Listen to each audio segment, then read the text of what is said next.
Okay, good afternoon, everybody. Vice President, Ministers, distinguished guests, and indeed students. We have some students in the room as well. You're all very welcome to this afternoon's Digital Day session. My name is Karen Coleman. I'm an Irish journalist who specialises in European issues, and it's my pleasure to be the moderator of today's session. Now, of course, as you know, today's workshop is called Digital Transformation, Jobs and Skills.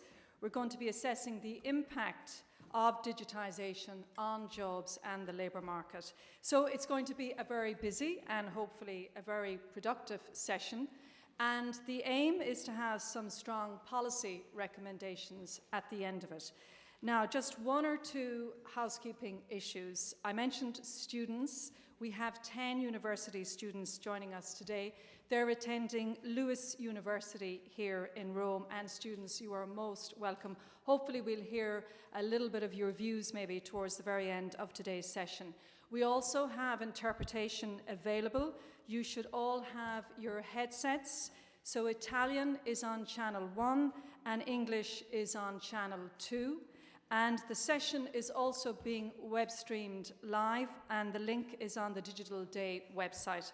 So I should point out that some of our speakers have busy schedules, so you will see one or two people leave during the session. That's because they have to go on to other meetings. So time is of the essence. I'm not going to waste any more of it. I'd like to hand over now to Andrus Ansip, the Vice President of the European Commission for the Digital Single Market. Vice President. Thank you, Ministers, ladies and gentlemen. We often talk about digital transformation in the context of technology, data, cybersecurity, broadband connectivity, bit and bytes. But we should perhaps remember that above all, it is about people and jobs. Digitization directly affects employment, and we are all going digital. Some jobs will change. Some will be replaced by machines and new processes. But digitization also creates employment. As it replaces and changes the task of today, evolving digital technology will create other new jobs and services for tomorrow. Europe's app economy is a good example. Until quite recently, it did not even exist. But it is hard to think of another industry that has created so many jobs in so little time. Very many of these new jobs were created in Europe and continue to be created in Europe. In this session on jobs and skills, I would want to consider the impact that we can expect digitization to have on Europe's labor markets. How will digitization change them? Is there enough evidence to reach concrete conclusions? What are the main policies that national governments and the European Commission should pursue to accompany the digital transformation? The other main issue to consider today is skills, and having the right skills is essential. This is a key variable of the digital economy, and it requires people to adopt. Today, close to 40% of Europe's workforce do not have basic digital skills. We cannot rely on new generation to address the digital skills gap. People need and deserve help to master changes to their jobs due to digitization. They need help to develop the right digital skills with reskilling and upskilling as required. The EU already does a lot of work in this area. There are also many examples of excellent ICT training in Europe across all EU countries. But Europe does not really have a systemic approach or vision for developing digital skills. in this important and sensitive area, we seem to be observing the digital transformation rather passively, almost on the sidelines.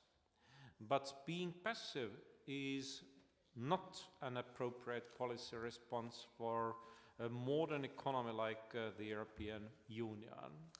I would like this afternoon's debate to lead to a list of policy recommendations. They will provide a basis for the more serious and detailed analysis that we will soon need.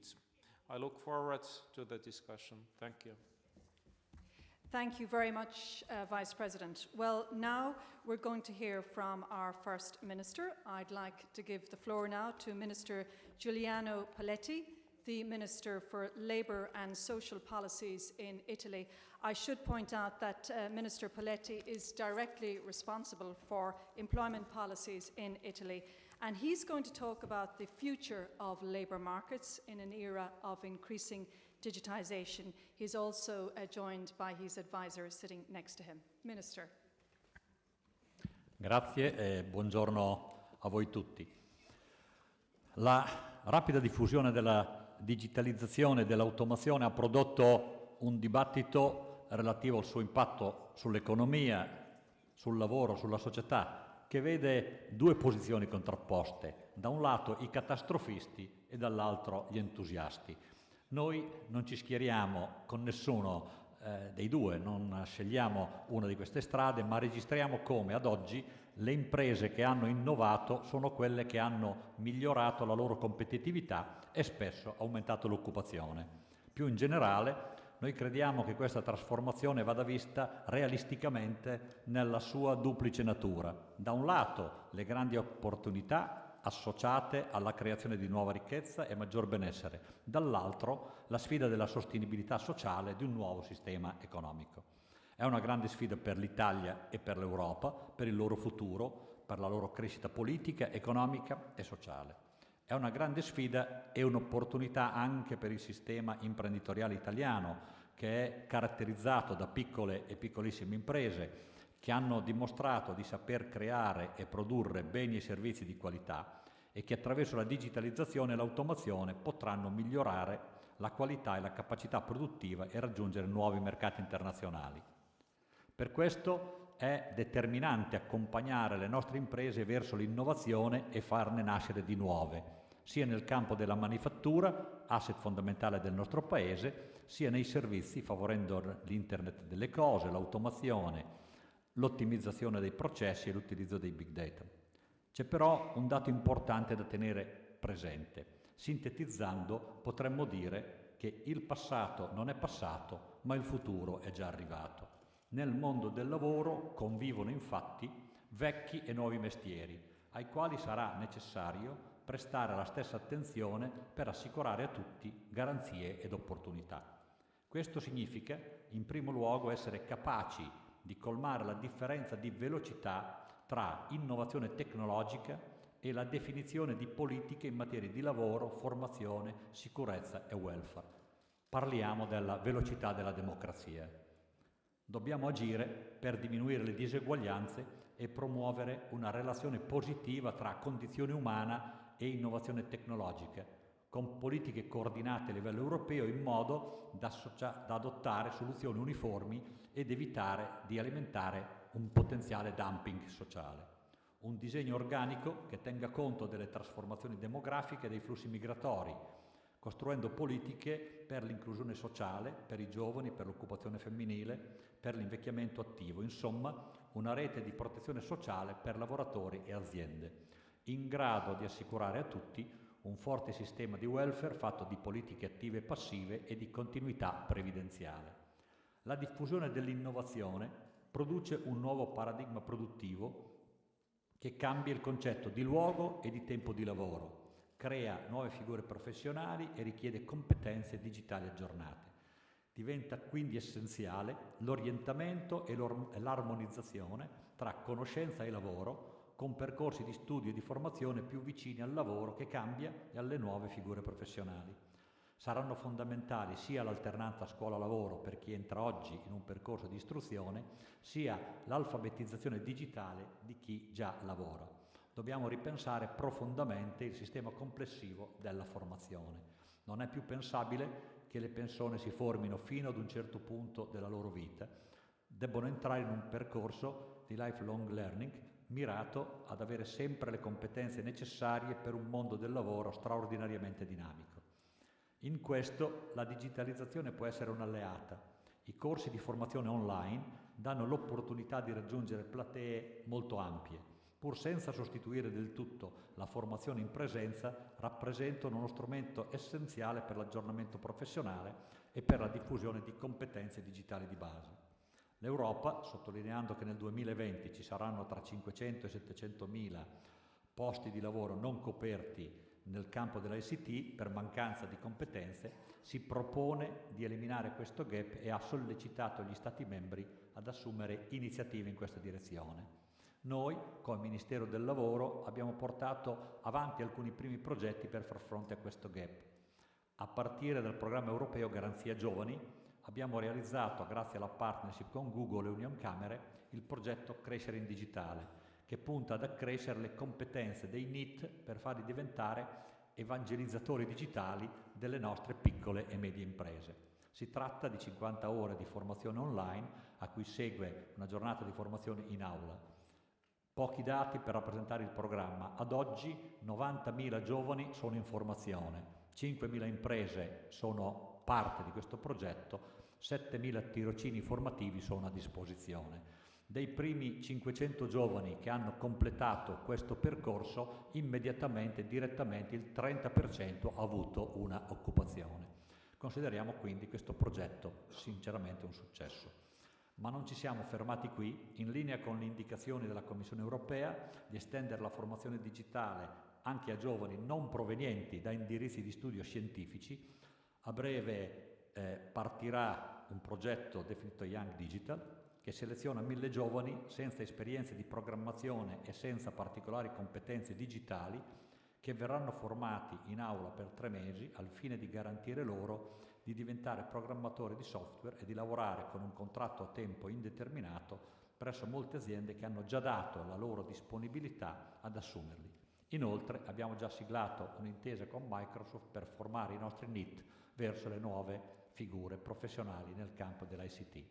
Questi sono solo alcuni esempi concreti e significativi del nostro lavoro. In conclusione, credo che il tema del lavoro che cambia non possa restare confinato a livello della discussione nelle istituzioni, ma debba coinvolgere tutti i soggetti della società. È per questo che abbiamo promosso un tavolo di confronto con tutte le parti sociali, con l'obiettivo di avviare una riflessione che ci aiuti a definire insieme gli strumenti più efficaci per affrontare il cambiamento, prevenendone le distorsioni e raccogliendone le opportunità. Grazie a tutti. Thank you very much, Minister. And I might take this opportunity now to explain what way the rest of the session is going to work. So we're going to hear from Jorge Schnura in just a moment. He's going to give us a kind of an overview of the impact of digitization on our lives. Then we're going to have 3 sessions. So we're going to have here some short responses from our speakers around the table. And then for the session 2 and 3, we're going to open it up and have a discussion as well. I've also been asked if those who are speaking could speak slowly for our interpreters. So if you could bear that in mind, please. Thank you very much. Now, and thank you again, Minister and Vice President, for your interventions. Now, though, we're going to get the perspective of an entrepreneur who's very much connected in every sense of the word to the whole world of digital technologies. Our next speaker is Jorge Schnura from Spain. Now, he started his first startup at Tyba at the tender age of 20.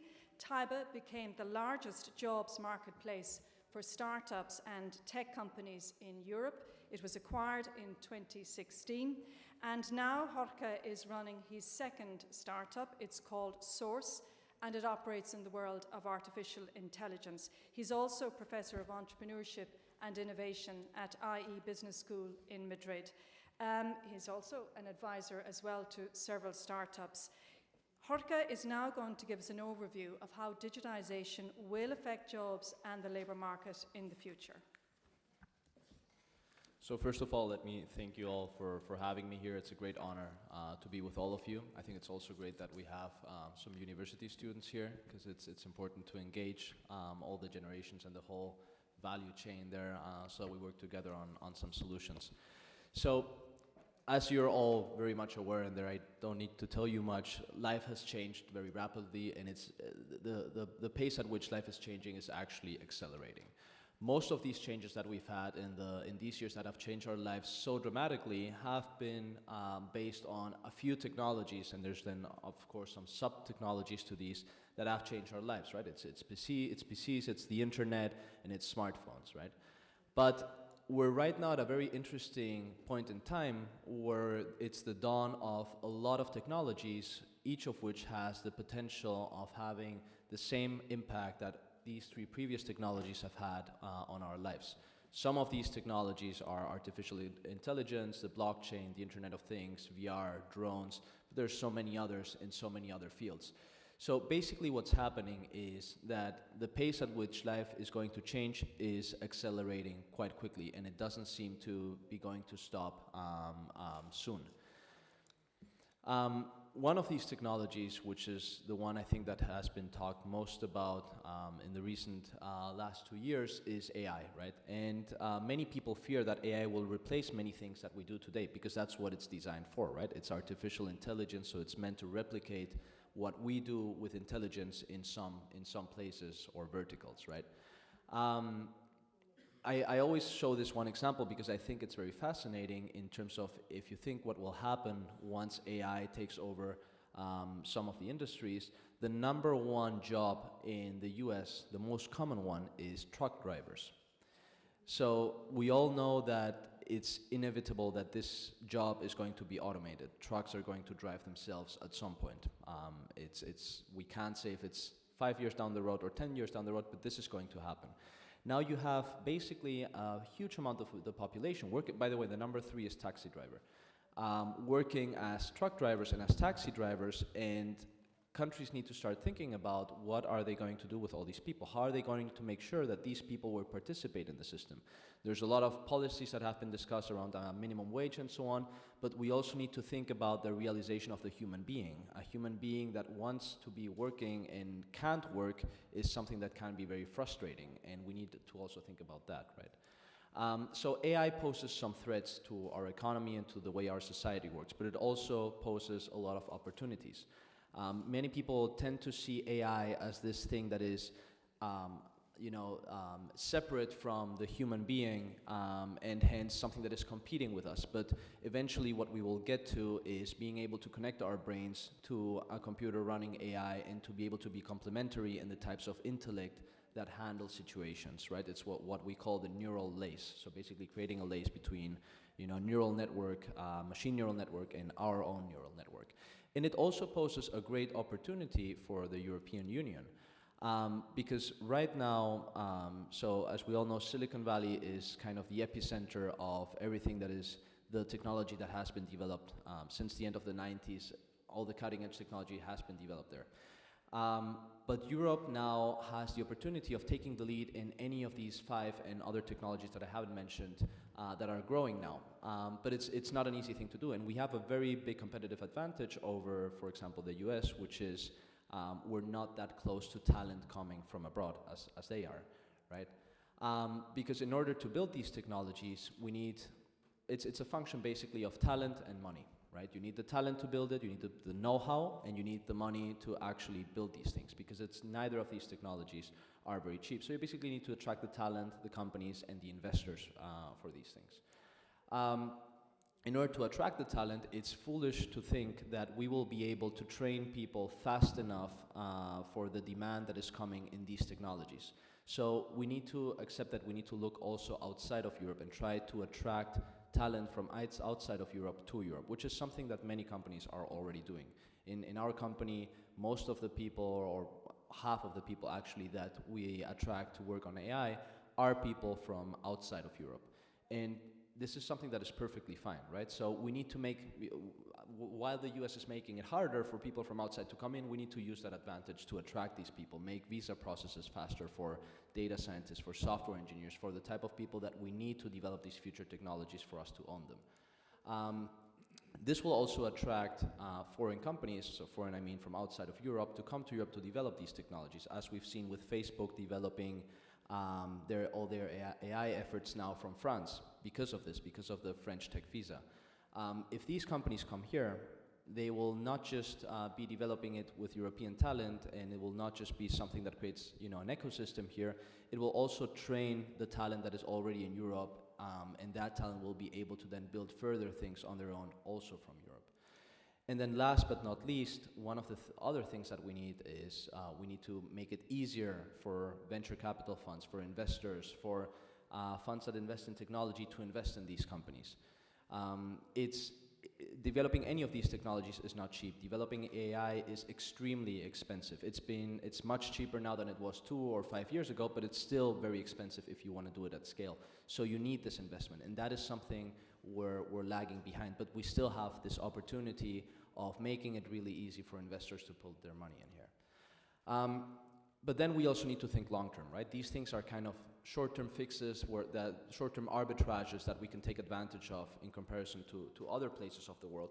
Long-term, we need to build the talent base from inside of Europe. We need to make sure that European countries are on the top level of education. The problem with this is that education systems were designed for a time when you would basically graduate, you would finish your education, you would enter a company, and you would stay either in that company for your whole life or for many, many years, and then just change 2-3 times in your life company, and you would be basically performing the same job, and there was little evolution in the job you would be performing, right? So now the most demanded jobs didn't exist 20 years ago. And the speed at which these top demanded jobs are changing is increasing faster and faster due to these technologies that are arising. So it seems kind of contradictory that education systems are still based on you study 4 to 5 years and maybe do a master's and you're set for life. With that, you know all you need to know for the rest of your life, right? It can't work. I mean, here we see how fast the offline versus the online spend of companies has grown just a few years back. This is not 20 years ago, right? So it's not anymore that education becomes outdated quickly, it's that education is outdated, many times the content of the education is outdated when it's even taught, right? And in order to get to know the things that are up to date, you need to look outside of the institutions, right? This is just another example of how marketing has evolved. Whereas many of you might think that the channels on the bottom are the same type of marketing, they're actually as different as newspaper to TV. And all of these have just happened in a matter of a few years. At university, you're still being taught how to do TV ads, right? And not any of the bottom ones. But even if you would, it changes so rapidly that it's very hard to have this program of 4 to 5 years that stays up to date. So we need to teach people how to learn. It's not anymore about teaching them the right tools or the right practical things. It's again more about theory, like it used to be in the old times. And it's learning how to learn. It's learning how to adapt. It's having this intellectual base, which you can use then to build on top of that the knowledge that you will need to do the new jobs that are going to be evolving. And we need a lean and continuous learning model in the sense that it can't be something that I study 4 years and I'm set for life. It needs to be something, and I'm not saying that I have the solution for it. It's obviously a very complex problem, but it needs to be something that goes with you during your whole life, because otherwise we will have a lot of truck drivers, the day of tomorrow that basically are going to be like, okay, what do I do now? Because today it's trucks, tomorrow it's going to be something different, right? It's not that this is going to happen one time in history and that's it, right? And we just need to survive it one time. We need to make it long term. And we need to also we need to start thinking about machines as part of the economy, about artificial intelligence as part of the economy, and start thinking, how are we different from machines, and where can we add value where these machines cannot substitute us, right? Which is the trade. So the same way that mechanics commoditize strength, we need to see that AI doesn't commoditize intellect to a point that we can't give something. And I know there's many things that a human does that a machine can do. I say it from experience from what we developed. But it's something that we need to think, and we don't need to see this as a threat, but actually as an opportunity for Europe to thrive as a whole and to come out of this wave on top. Thanks a lot.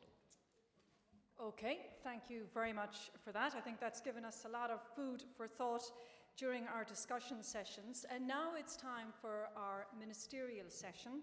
And we have given you the very challenging task of giving us your responses in around 5 minutes. So ministers, we do have, I believe, a clock up there that should show the countdown. Let me introduce our ministers, and we have Italy's digital champion too.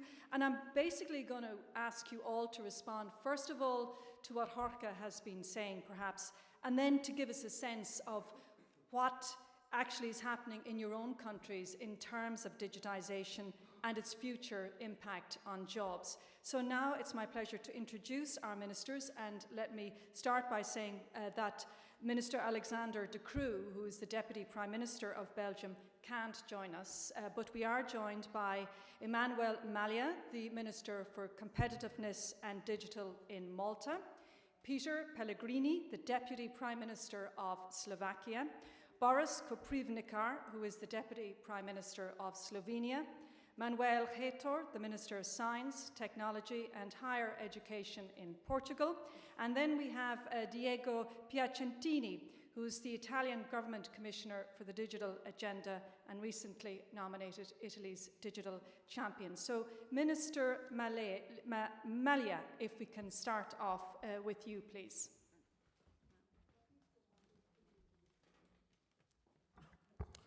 Thank you. I would like first and foremost to thank the Commission and the Italian government for their hospitality and for hosting this meeting here in Bellaroma. Digital transformation has been happening and is happening as we speak. The advancement in digital technologies is accelerating the transformation of business activities and is creating global, European and national opportunities that will further create jobs and economic growth. Business transformation has in fact provoked significant changes in the way we work. This new activity has created a shift on the type of skills that are required by the industry and society at large. And this shift and change will persist with the evolving technology. Creating a digital native society requires investing in education in systems which apply digital tools within the greater context in order to develop a digital society. Interesting to note what we have just seen about education. It has been stated in one of the slides, we need to rethink our education system for this new world. How correct it is. And also, another slide, people need to learn how to learn, adapt before their tasks get automated. As Vice President Ansip said, according to the European Digital Progress Report published in 2016, around 45% of Europeans lack basic digital skills.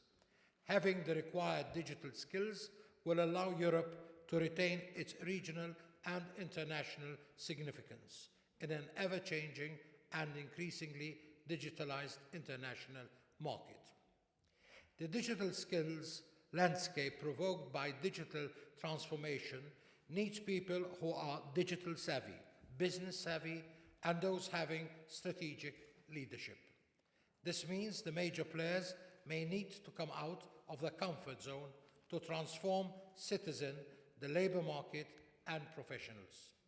Universities and business schools need to move away from traditional behaviors, ontologies, curriculum standards, and existing programs. Additionally, policymakers need to set the right framework conditions and the business-friendly environment, including fostering joint initiatives with industry and universities. This is a long road, but a practical one. We must all work together to form coalitions involved in promoting and increasing digital skills to collaborate and share best practices that can handle the digital transformation of the present and future. I see I have 1 minute to go. In Malta, 2 minutes? That's good. Thank you, Vice President. So, as what is being done in my country, the Maltese government, with the support of the Malta Communications Authority and other institutions, is working on a number of initiatives targeting the need for digital skills at all levels.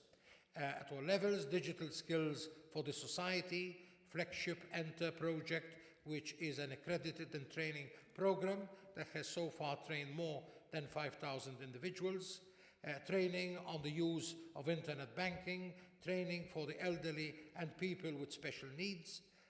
There is a long list. There's also digital skills for the labor force. This is developing digital skills for the digital economy, including upskilling and reskilling workers, job seekers, actions on career advice and guidance. Initiatives that the Maltese government is implementing include basic IEC training for people working in hospitality, digital training, hand-holding and mentoring for individuals working to micros and SMEs, and many other matters. Also, there's more and better trained ICT professionals developing high-level digital skills for ICT professionals, and also, lastly, digital skills in education, that is transforming teaching and learning on digital skills into a lifelong learning approach. Initiative include coding sessions for young children, etc. And I see that I have kept the time. Thank you. Thank you very much, Minister, and well done. I think you've set a very high bar now in terms of your timekeeping ability, so thank you very much for that. Now let's hear from Peter Pellegrini, the Deputy Prime Minister of Slovakia. Minister. Thank you very much, dear Vice President, dear colleagues, ladies and gentlemen. The issue concerning digital transformation of our economy and society in terms of the changes induced by technological evolution that affect our working environment should be explored and quantified. That, I think, is the top challenge to our governments. There is a real threat and fear that the massive and unregulated automation of processes, take up of robotization and far advanced digitization in our industries will have a negative influence on employment.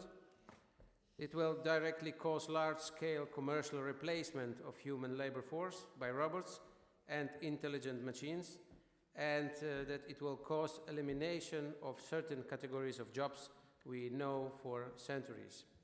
OECD estimates that in the coming years, 9% of jobs are at high risk of being automated.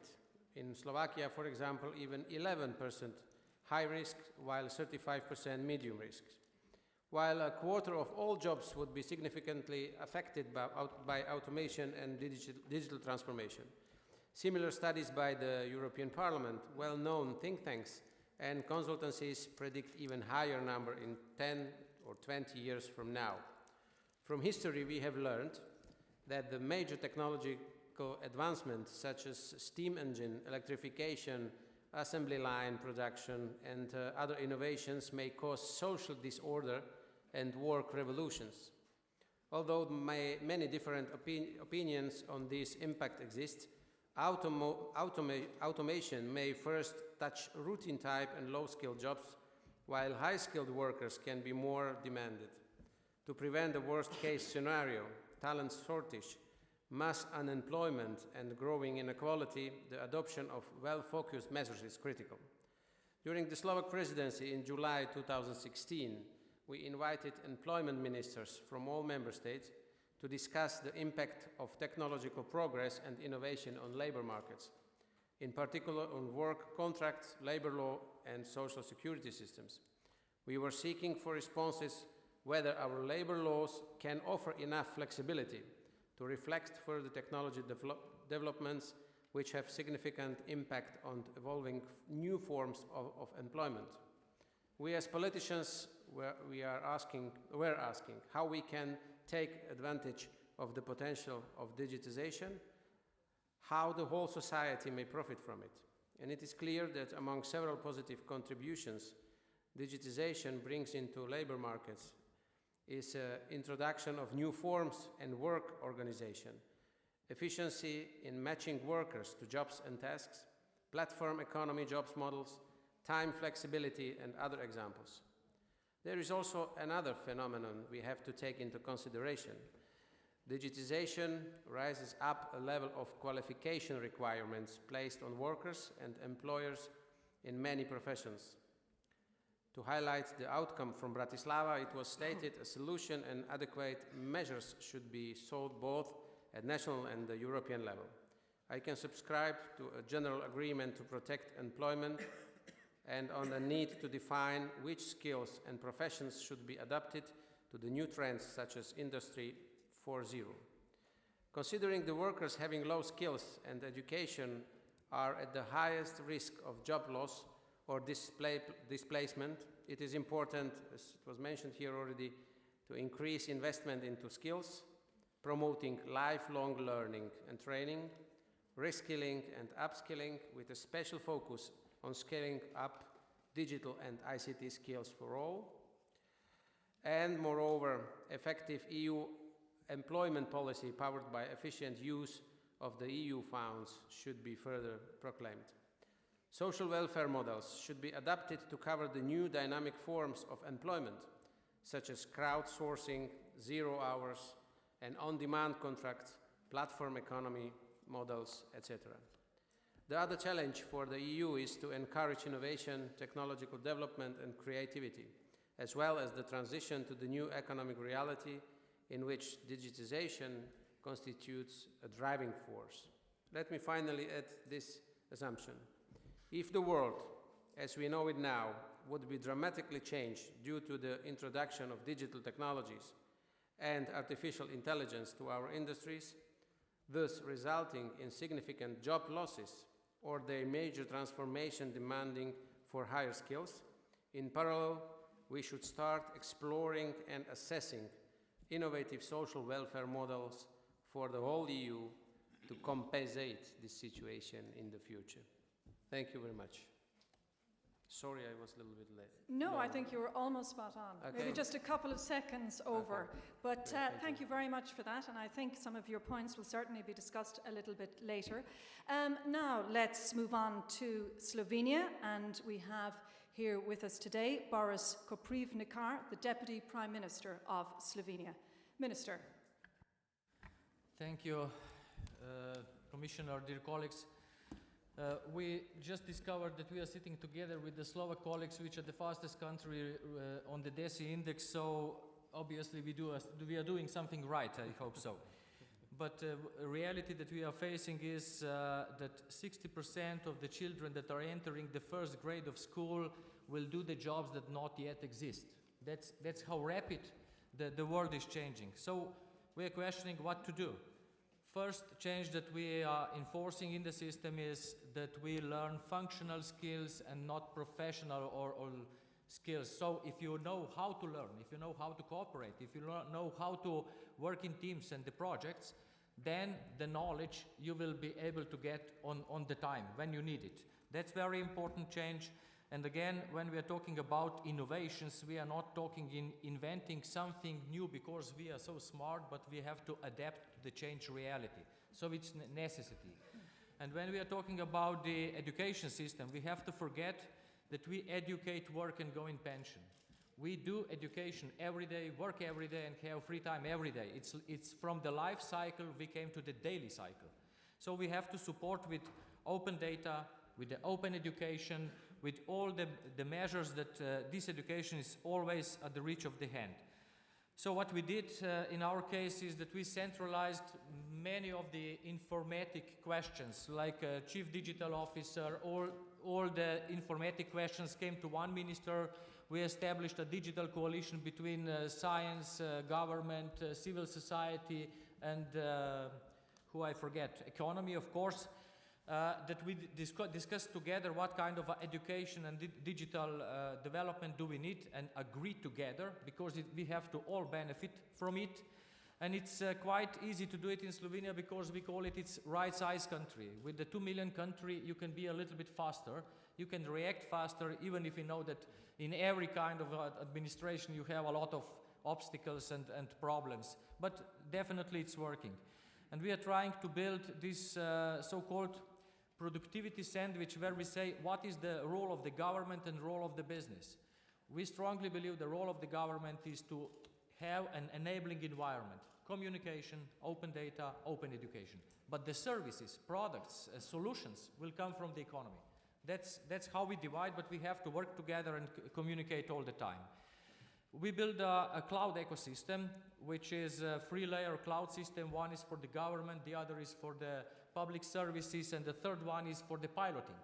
If you want to build a system that will be publicly used in the big systems, then you have here a copy of the original cloud that will be the environment for your product. That's one of the fastest things that we can grow. And I'm also very glad that we have a very strong ecosystem of startup and accelerator companies. We have a startup which is top 10 in the world, and this is also our source of many innovative ideas. We strongly believe in open data. With open data, it comes open education. With open education and open data, you came with the complexity management, and with the complexity management, you can react preventively. It started with the cybersecurity, when you don't log the data, but you monitor where the threats are, and then you can transfer the same principle on the health, for example. If you monitor all your parameters, you know that you will get ill, and you react before you get ill. If you transfer it to the social area, you can monitor who will be out of the job, and you preventively react. And if you transfer it in the education system, you have to monitor which educations, which professions will go out, and what kind of education you have to invest in. And if you react preventively, what we started to do, then you spend a lot less resources for correcting bad things already happened, and you have investment money that you invest in development. That's the key change that we are trying to do on the big data and all these things that we are talking about. It's very profitable if you use it, because then you spend your resources on prevention, not on correcting the mistakes that happens. We do many other things, but one of very important issues that we are facing is the ability to change, and how to make the public, the government, the administration, even the economy and the citizens to be willing to change. Because if you want to drive a bicycle, you cannot do it when you're on spot. You have to move. And this is why we started a lot of projects with exchanging students, workers between the public and private sector. We joined together with the joint projects. I was talking about the digital coalition. So cooperation, a lot of cooperation, everyday cooperation is the key, that there is willing to change, and if there is willing to change, then you can set the direction. But first you have to achieve that there is some willing to change. This in very short are the key things that we are focusing on and the key directions that we are following. Thank you. Okay, thank you very much for that, Minister. So our final Minister for this segment is Manuel Heitor, the Minister of Science, Technology and Higher Education in Portugal. Minister. Thank you very much. I believe over lunch, Andrus Ansip, mentioned that in a digital society, people are the infrastructure. And in fact, I believe we need to better consider skills in that reason, but also in two additional issues. First is because the rate of technical change is so fast that we need to educate people, as just mentioned, for jobs that do not exist and we don't know what they are today.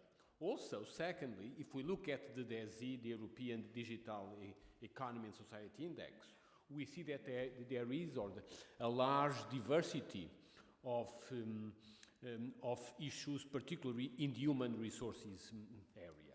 So I do believe that we have three main challenges. First is digital literacy and inclusion, particularly for democracy. Second is employment, together with specialization to be able to develop high-value jobs, and not only short-term employment, but employment for the coming generations. And third is definitely the need to combine inclusion and employment with new knowledge, and therefore understanding of the way we can build the future, and that can only be done through more research and engaging more people into the research. And this, I do understand, do require a combination of the process issues like education, research, employment, but also products for health system, for agriculture, for fisheries, for daily life in a digital society. In terms of public policy, what we are trying to do, and I'd like very much to invite the Commission to better understand the way we can combine structural funds with other European and national funds, certainly public and private. But the key issue, definitely, in the coming decades, and particularly in the year where we are discussing the challenge for MMF, is the combination of structural funds with other type of national and European funds. It is under this context that in Portugal we are launching next week a new program, InCode 2030, based on 5 lines of action. First, inclusion, particularly for informal digital literacy, looking above all to girls and to educate women for the coming decades. Second, education, particularly looking at the formal within the classrooms between K-12. Third, qualification for jobs and for short-term employment. Fourth, specialization, particularly for the creation of high-value jobs, and particularly in terms of initial training and advanced training and post-grad training at the specialization level, particularly in higher education. And third, at the research level. And within research, we are particularly looking at 4 issues: advanced cyber infrastructure, certainly in all areas of advanced computing, but also computing and communications foundations, particularly in quantum technologies. Third, computer and network systems, particularly in the areas of big data cloud computing, but also information and intelligent systems, such as those that Jorge has just mentioned. And this, in our view, should be done together with the issue of considering open science. And we cannot forget that the challenges of open science do require we train our researchers in a way to access and to provide open data, and these do require a new challenge for the research community itself. Thank you.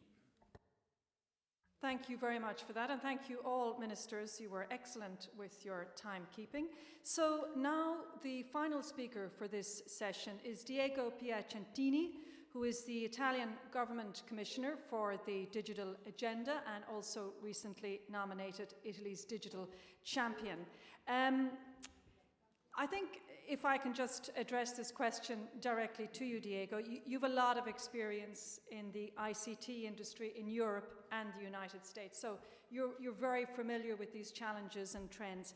So how do you see digital developments impacting on jobs in the future? And maybe you can tell us about some of the benefits, because we hear a lot about, and we've heard it again, about the fears and maybe the negative impacts, but let's hear maybe what positive impacts digital developments might also have. Well, thank you, everybody. I must admit that when I was asked to be here, I wasn't sure it was for my 29 years with Apple and Amazon or my 6 months as a civil servant in the government. And actually, I must admit that the last 6 months as a civil servant in the government has really helped me to understand a few of the things that hard to detect from the outside. In order to answer your question, I would like, first of all, to mention 2 quotes from 2 different academic professors and scientists. All of them, you know them, and most of the people around here understand them perfectly well, but I think it's a very good contest, which is, first of all, you cannot stop the inevitable. This is very well known. Each new technology displays the new caste of workers. That's economic history. It's now just not happening now. But it always looks as this time is always different where technology is concerned. Time is different. Everything is happening much faster than before. So that's the number one thing to keep in mind. Number two is what is called Amara's law, which we tend to overestimate the effect of new technology in the short term and totally underestimate the effect in the long run.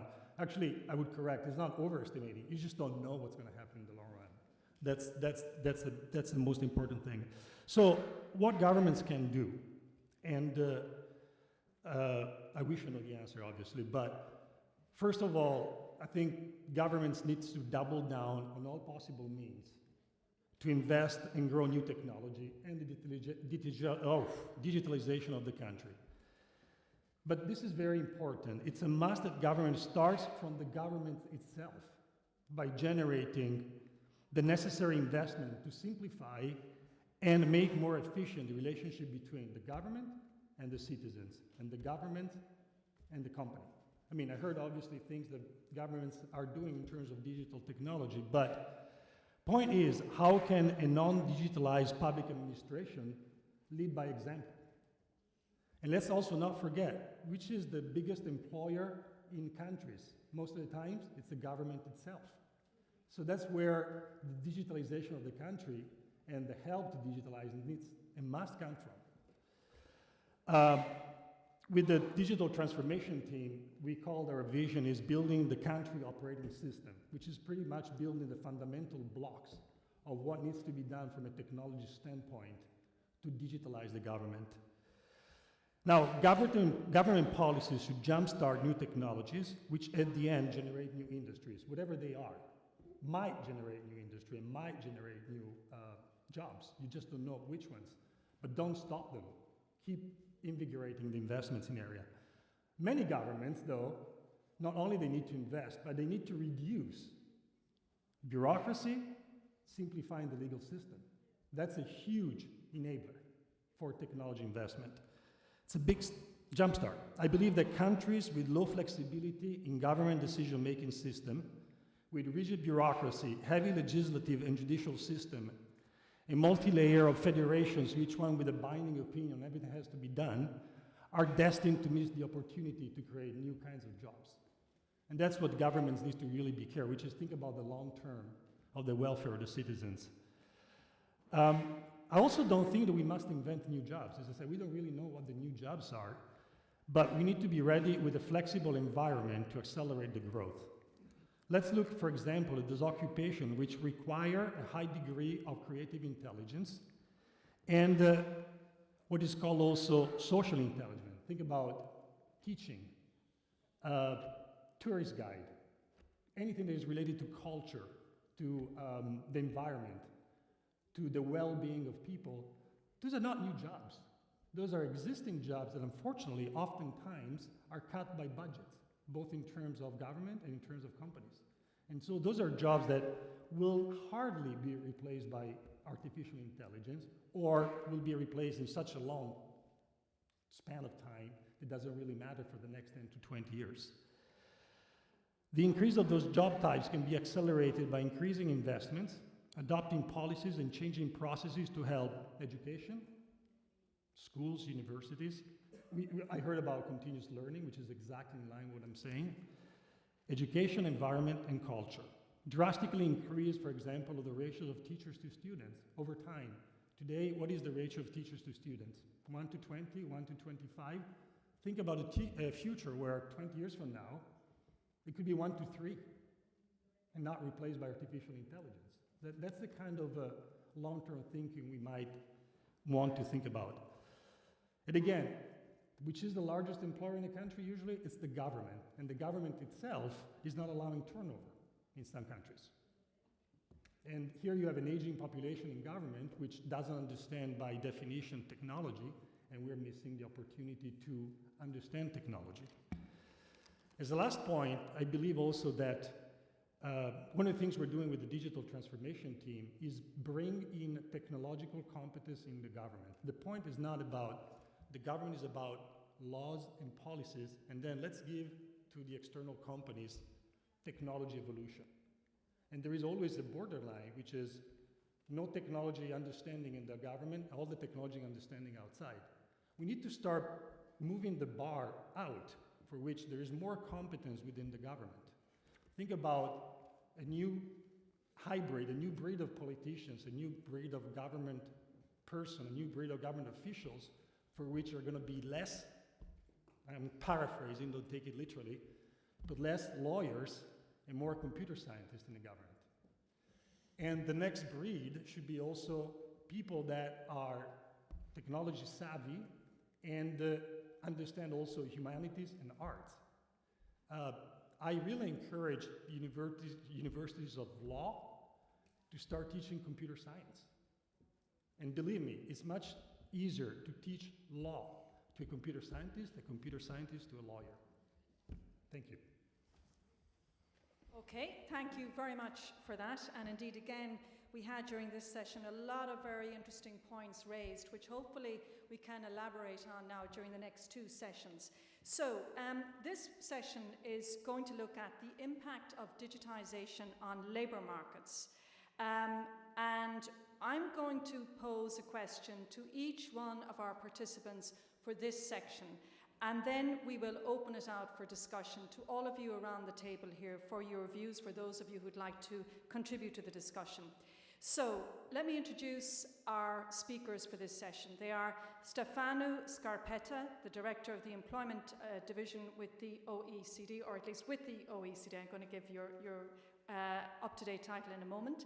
Enrico Giovannini, the Professor with the University of Rome, Tor Vergata, here in Italy, of course. Vili Leydon-Virta, Associate Professor with the Oxford Internet Institute. Tito Boiri, President of the INPS, which is the National Institute of Social Security in Italy. Oliver Rotig, Regional Secretary with Uni Europa, the European Workers' Union, which has some 7 million members. And Marco Gai, President of Young Entrepreneurs, Confindustria Italy. Okay, so again, as I said, I'm going to put a key question, a relevant question to each one of our speakers, and then in the remaining time, we're going to open it out and get more of your views. So if I can start off with you, Stefano Scarpetta, Director of Employment, Labour and Social Affairs at the OECD. We heard actually some figures, I believe, from the OECD being quoted here, so maybe you can take us back to them. But what does the OECD think about the impact of digitization on the labour markets? And if you have some figures that are relevant, perhaps you can share them with us. Thank you very much, Karen, and good afternoon, ladies and gentlemen. I think many of you in the previous session have made the clear point that there is a lot of uncertainty. I think many of the jobs in high demand today did not exist 5 years ago. But I would argue that we don't necessarily have to look much into the future, into the crystal ball, to see deep, widespread, rapid changes taking place in our labor markets. In fact, if you look at the past 2 decades in most of the European and OECD countries, you see a significant polarization of the labor demand, away from routine jobs and skills, more into high skill, no routine, and also non-routine, relative low skill type of jobs. What has been happening very rapidly over the past decade is actually that this hollowing of the middle is actually widening and is actually affecting not only typical low skill routine jobs in production chains, but actually a number of other professional jobs that were until recently pretty immune from that. Call centers, assistants in law firms, accountants, journalists, even interpreters. And this perhaps also justify the degree of anxiety that we see in many people about the future of the labor market and the role of globalization and digitalization. Basically what is happening is that this hollowing of the middle is affecting the middle skill, middle class jobs, not only sort of low skill, routine type of jobs. Now, if we project ourselves into the future and take into account all the uncertainties about how this future will actually shape up, I tend to agree with what Minister Politi was saying. I don't believe in this apocalyptic view about the end of work the 47 or 50% of the job that will be automated that you have seen in a number of studies. What we have done at UCD, we actually have looked at what are some of the tasks that could be automated in the next 15 to 20 years and map that with what people do in their jobs. When you do that, you get to some of the figures that actually Minister Pellegrini was referring to. Maybe the jobs at risk of being fully automated are in the range of 9-10% in most of the European countries, but there is a big but. There is another maybe 25% in which the job will stay, but a significant fraction of the task, say 50 to 70% of the task, will be different because could be done by machine, by robots. So the worker would have to adapt significantly to these new tasks. Now, two caveats here. Workers are always adapting to new tasks, new skills, new challenges. This is not new. And on the other hand, I think we should be very careful about falling into this technological determinism that whatever can be done by machine will be done by machine. I think policy institutions, companies have a major role to play in shaping the way in which new technology, artificial intelligence actually will be used in the production process. But I think then the question that the Vice President Ansip mentioned very clearly before is, are workers ready for these new tasks that their job will require them to perform? Again, if you look at the adult skills survey of the OECD that looks at literacy, numeracy, problem solving, but also look at the sort of broadly defined digital skills, you find that there's a significant fraction between 45-55% of the workforce, 16 to 65, with very little or no digital skill. Yes, they can send an email, they can look into their smartphone, but not much beyond that. So yes, I think Jorge is absolutely right. We have to rethink fundamentally the education system to build this principle of continuous learning during the working life, to develop soft skills. I will not say anything more because he said it very eloquently, but in my view, the other major challenges is to basically help those already into the labor market to adapt their skills. Now, the bad news here is that when you go from the north of Europe to the south of Europe, our on-the-job training programs tend to enhance inequalities in the labor market, not reduce. High-skilled workers are more exposed to on-the-job training, low-skilled workers much less so. And the range is in between 10 to 50% to 70 to 80%. So we have to redesign, rethink not only education system, but actually our measures of lifelong learning. So far, they don't work. They don't work at least in reducing the gaps in skills that the workforce have. And this, again, across a wide range of countries. The other point I want to touch upon is that it's still a new phenomenon, it's relatively small, but when we look at the new form of independent work that much has been discussed about, it's not just Uber, there are many other forms of workers involved in the platform economy. Of course, they challenge the very basic of our labor market and social policy, which are generally organized around the concept of a stable job. There is an employer, there is an employee, and there is a fairly stable job that will evolve over time.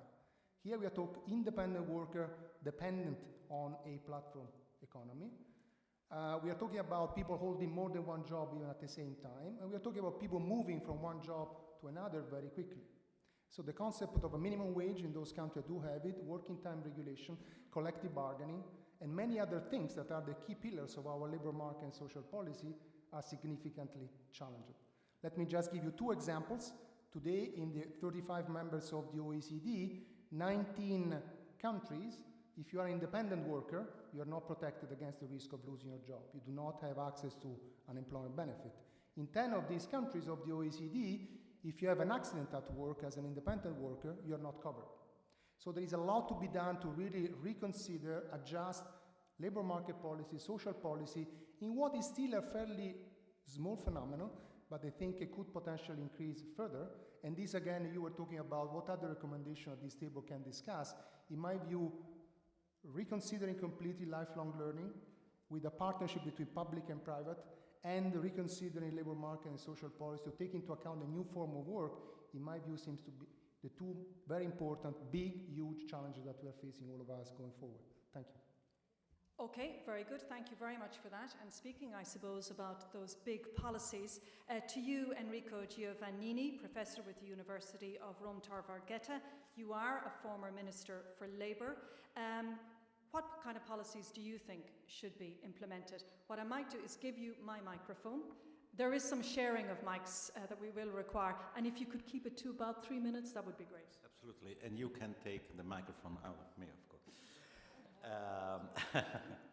Thank you very much for inviting me. Since I left the government, I was in the position where now Giuliano Poletti is.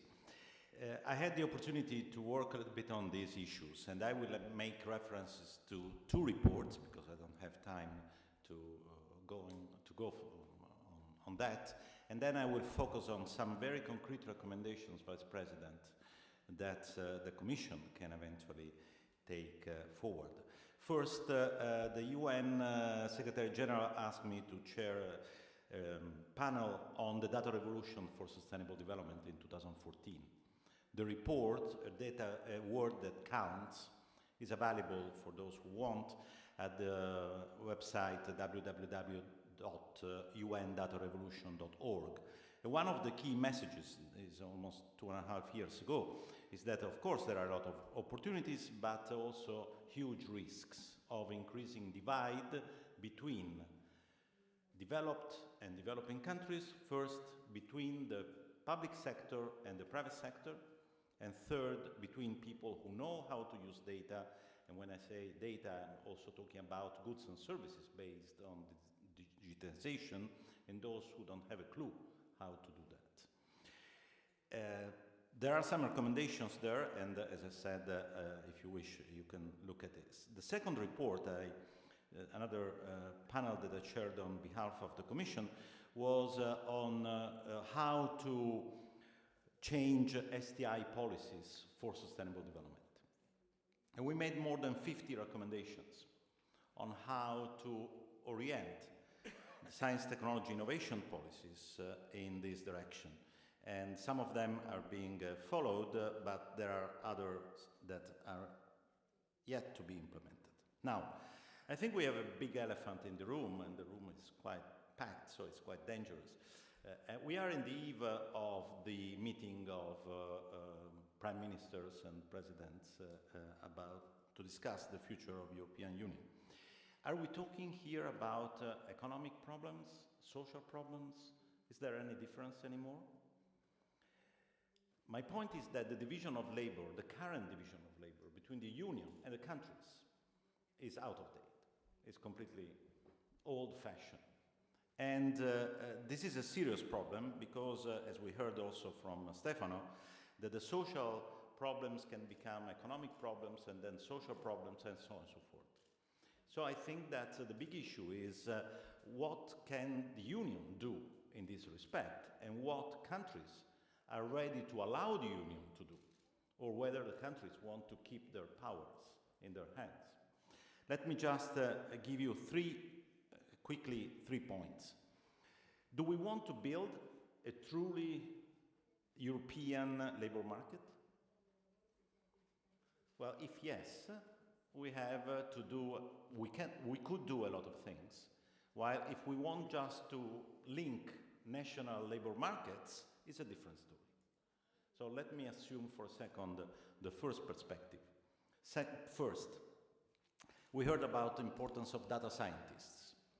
In US, the enrollments in statistical courses and data sciences is rocketing over the last 5-6 years. This is not happening in Europe. We have so few courses at the university level on data science that is quite embarrassing, I have to say.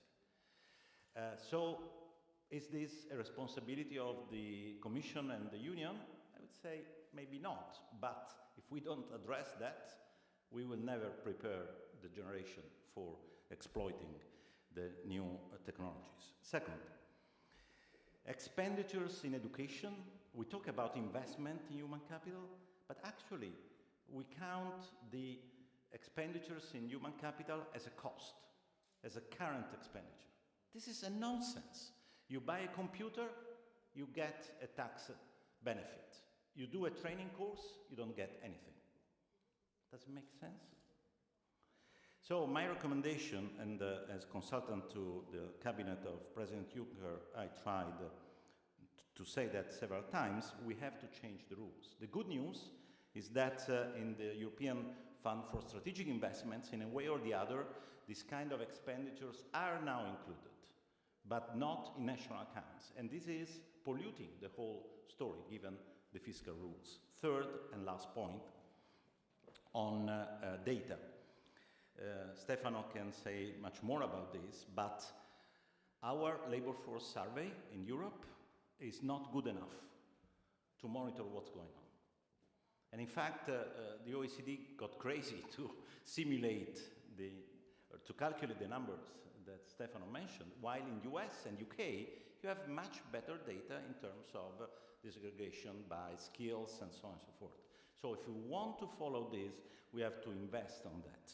And again, just to finish, if you want to do that, maybe we need to have a quarterly European or Europe-wide survey combining big data and classical data on vacancies, but not in terms of aggregate figures like the ECB has asked and now has.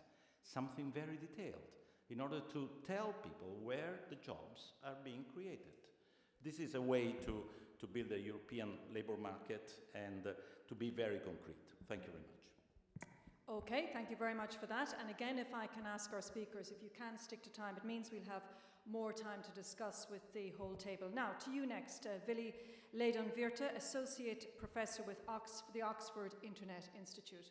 What do you think digitisation, what will be its impact on jobs and the labour market? Thanks very much, Karen. So I think frequently the digital transformation is being compared to the Industrial Revolution. And colleagues here have already pointed out how demand for labour and supply of labour are being transformed just as they were transformed in the Industrial Revolution. What I would like to focus on is the third transformation that was part of the Industrial Revolution, which is how the institutions and mechanisms that match labour demand and labour supply were changed. So in the Industrial Revolution, they changed from feudalism to wage labour markets. It's a huge transformation. So in the same way, today, my research deals with digital platforms, right?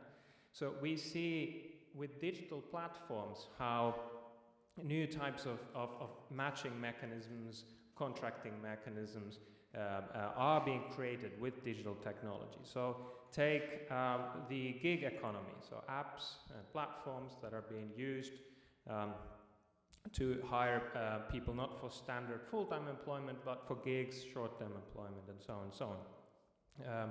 Take use of data and algorithmic management at workplaces. Or take online labor platforms that are creating transnational labor markets. So away from this sort of industrialization era, national-based, nationally regulated labor markets, to something resembling a single digital labor market. For example, talented, skilled Eastern European software developers offering their services to clients in Western Europe. So these platforms are still small, as colleagues have pointed out, but we have created something called the Online Labor Index, which tracks vacancies. Every day we download all the vacancies from all the top platforms. And this data shows that they're actually growing at a pace of about 15% a year is the current estimate. And they're growing faster among European employers than globally.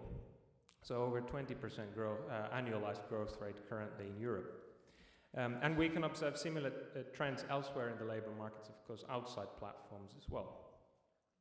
But just as with the Industrial Revolution, the social consequences of this transformation depend on how it is managed. So it can create great misery, but great wealth as well. And in the end, it's down to the policymakers.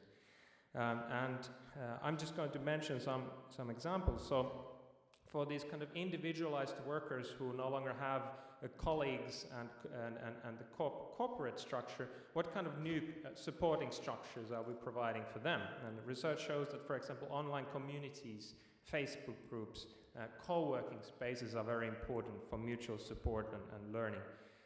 Reskilling was discussed already, and what kind of resources can be provided and what kind of basic education can be provided that supports that.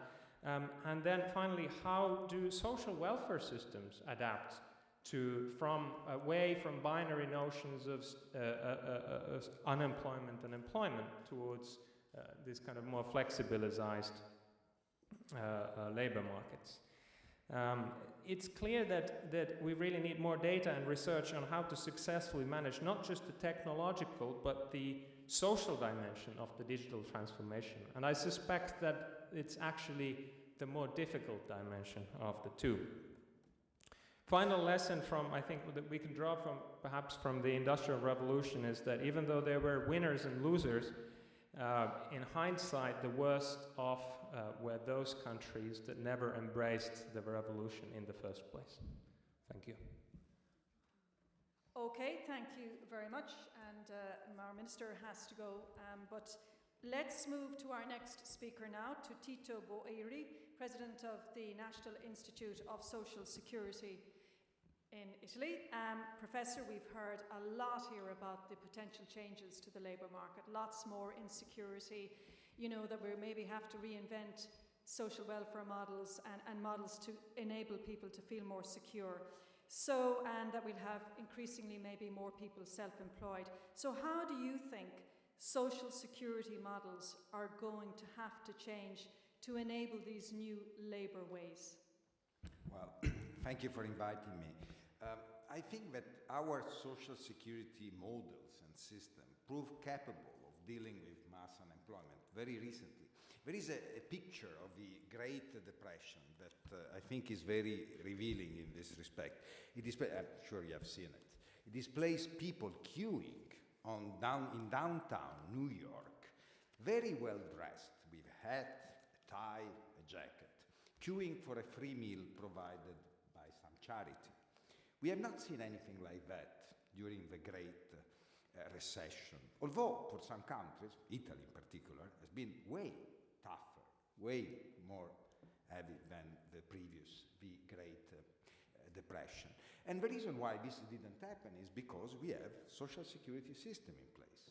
They clearly provided income support to those losing jobs. So I think our social security system can cope with mass unemployment, like technology unemployment, provided clearly that technology unemployment is relatively short-lived, is a transient phenomenon. But I think that almost everybody around this table would agree that this is a temporary thing. It's not a long-lasting event, and some of the theories about jobs disappearing for technologies and so on are ill-founded. So I think the most challenging issues for our social security system are related more to the changing nature of jobs in the digital economy, and in particular to the issue that were just raised by the previous speakers. So by these labor platforms that are growing in importance, and these labor platforms, the usual names are Uber, Foodora, there are many different ways, are ways to organize non-standard and contingent work, and they can be distinguished from capital platforms such as Airbnb or eBay. Basically, they are very powerful coordination devices. They coordinate producer and suppliers of labor. In particular, they clearly organize matching of the two, but also they coordinate consumers, because there is a very powerful grading systems of and that also put a lot of competitive pressure on suppliers of labor along on these platforms. Now, what are the issues related to this? They allow for very flexible jobs, so you can work an hour, 15 minutes per day, and this is also one of the reasons of their success and make people like this type of forms of income. And by doing that, they also provide an additional, a supplementary source of income for people who are maybe also relatively poor. The Uber drivers do get from this some 14 to 15% of their overall income. There are other primary jobs that they devote more attention, and these supplement their jobs. So is a flexibility. At the same time, there is a clear risk that they become over time the only job for some people. And these jobs are not protected, typically. They have not at all any type of social security. People do not pay social security contribution for their own pension. They are not insured against unemployment. So this is the real problem. But at the same time, I think we have some hope to be able to deal with that. And the hope arises from the fact that there is another characteristics of this job that is very important. This job can be easily traced. Everything, we know everything about this job. We know the provider, we know the supplier, we know a lot of things, and we can link all of this information to other sources of information. So this is the real challenge, in my view, for the social security system around the world. There is a legal, judicial challenge, which is related to developing norms and forms of protection that can cope with very flexible forms of employment, non-standard contingent work. But there is, above all, a problem related to devising procedure, algorithms that can combine various sources of information in tracking well these type of jobs and making sure that there is no abuse and that this becomes a sort of supplementary job, a secondary job, rather than becoming the primary job for many of the people that are involved. And a key decision to be made there is how to organize these platforms, because this is where you really have. I think there are many reasons why one should think that the public sector, the state, should be involved in that.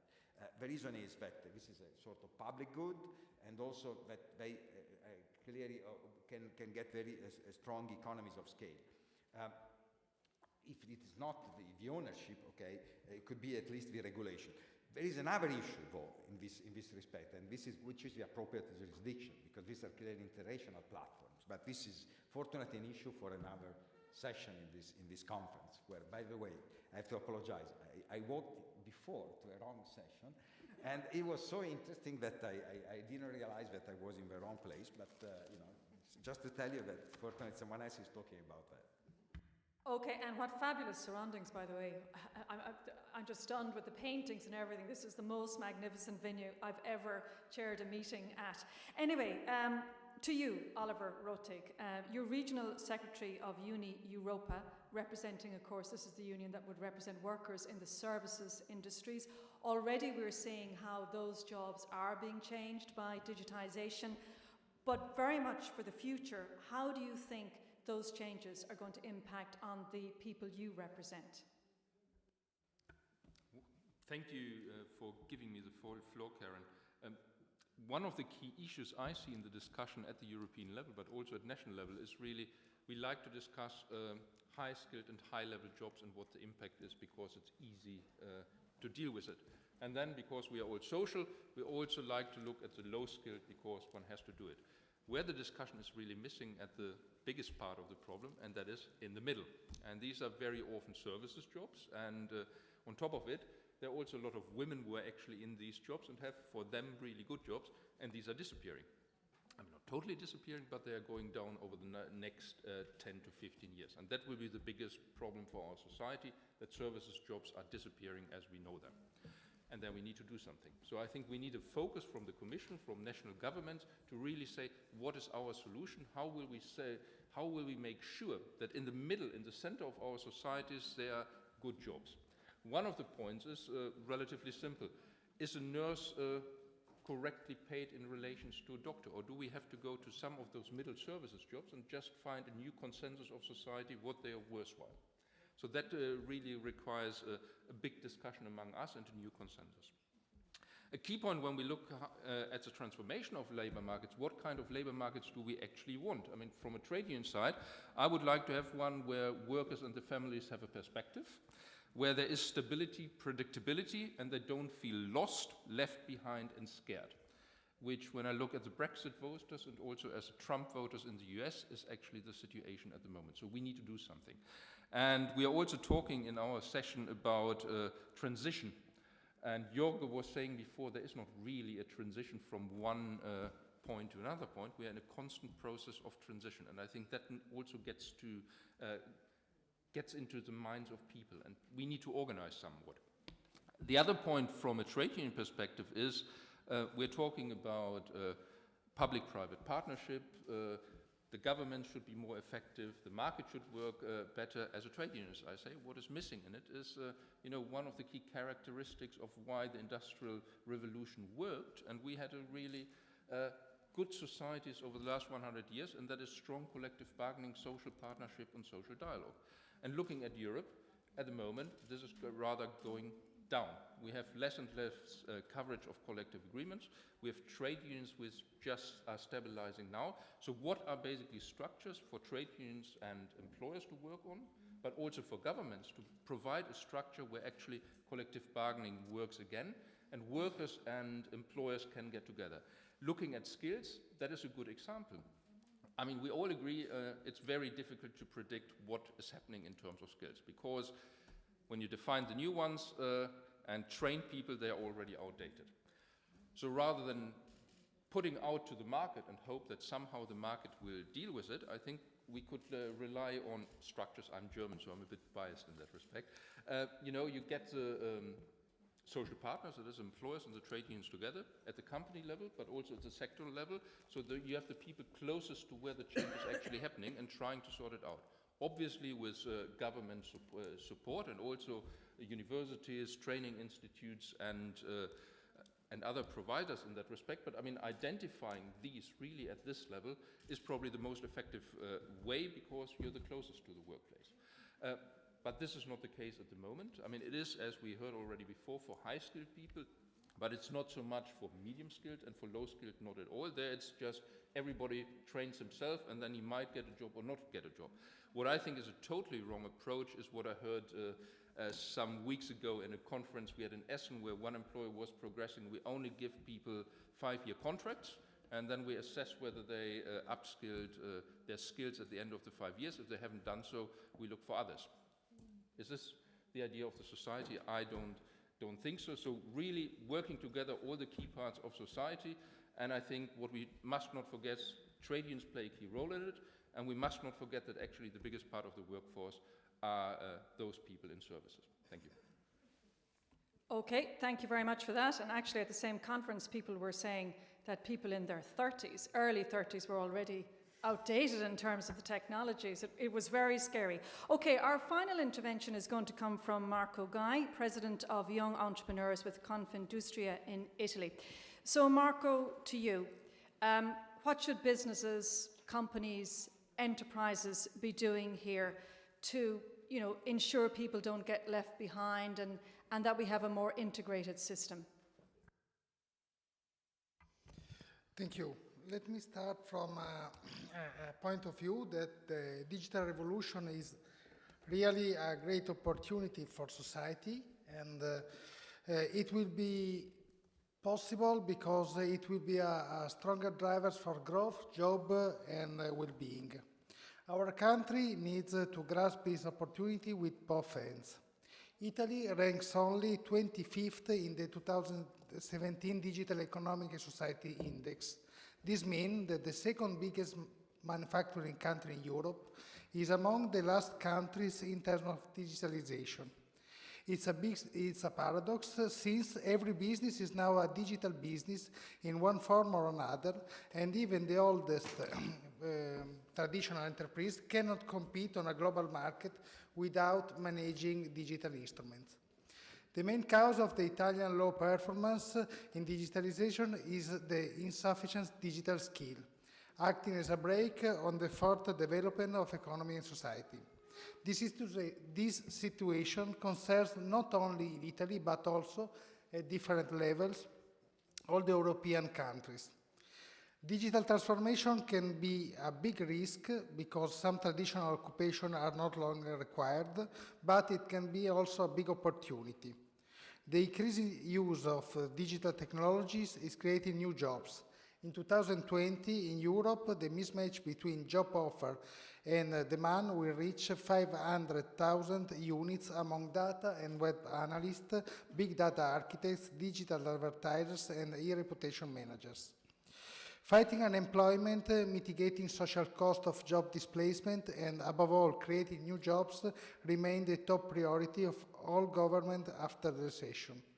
Italy adopted several appropriate policy measures, La Buona Scuola, an educational reform consisting of digital school, coding courses, and school at work, and Industria 4.0, a plan supporting industrial change that includes the creation of competence centers and digital innovation hub, and the promotion of 4.0 education program.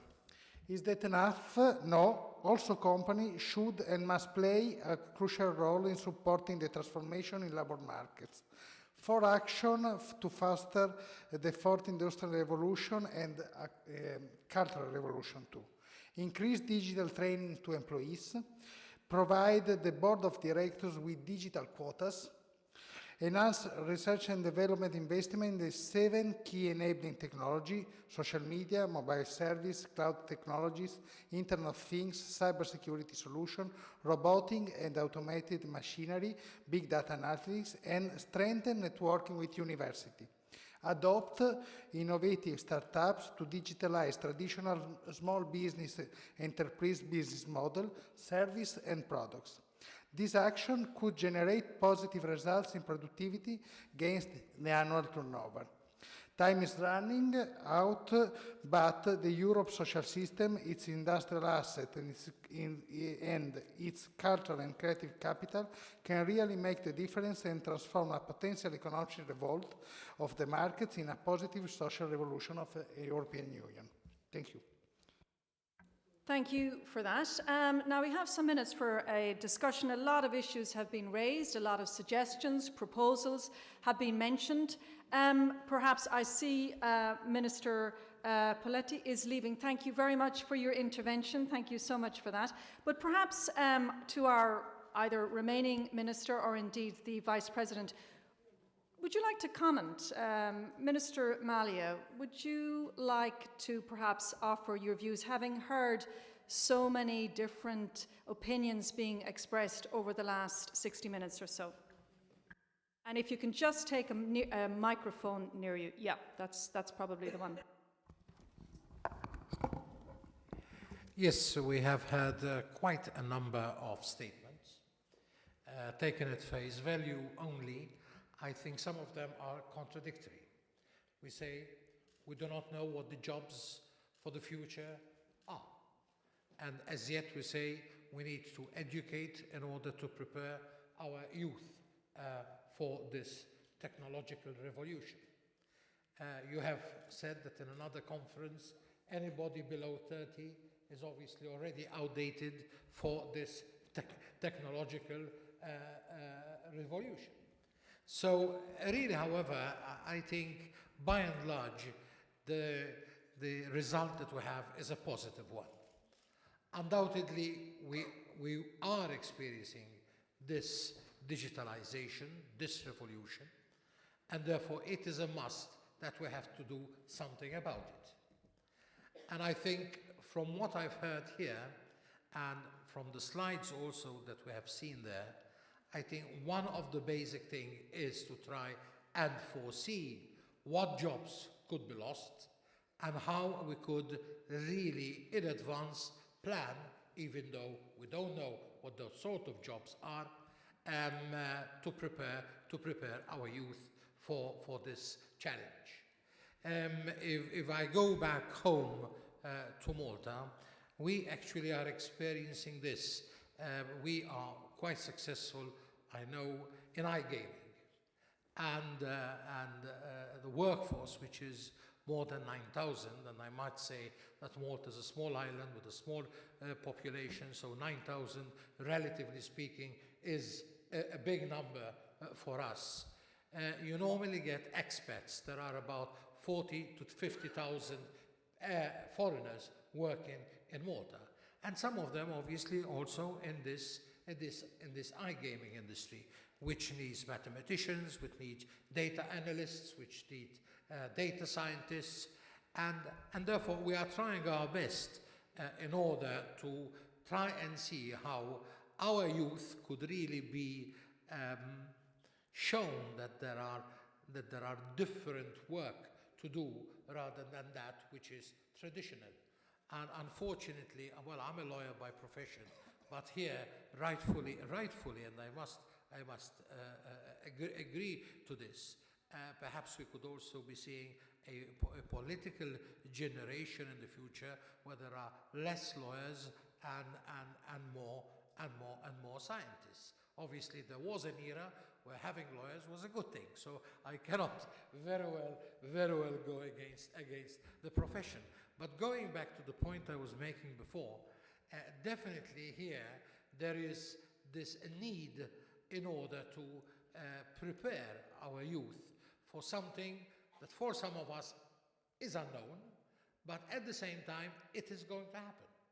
So I think by and large, if one were to analyze the different interventions, I think we should be looking here to great challenges in social security, trade unions, how they look at things, obviously acceptance of this digitalization to the actual citizens in autonomous cars, and losing of jobs. The statistics there was very interesting that in the US, in most states, the popular job is truck drivers and taxi drivers. So that was a really interesting statistics. But by and large, I do believe that here we're looking at this matter in a positive manner, and I think we should continue to do so and try and find solutions to these challenges. Okay, thank you for that. Vice President. Thank you. There are two tendencies. Some people, they're afraid. They're afraid because digital will take them their jobs.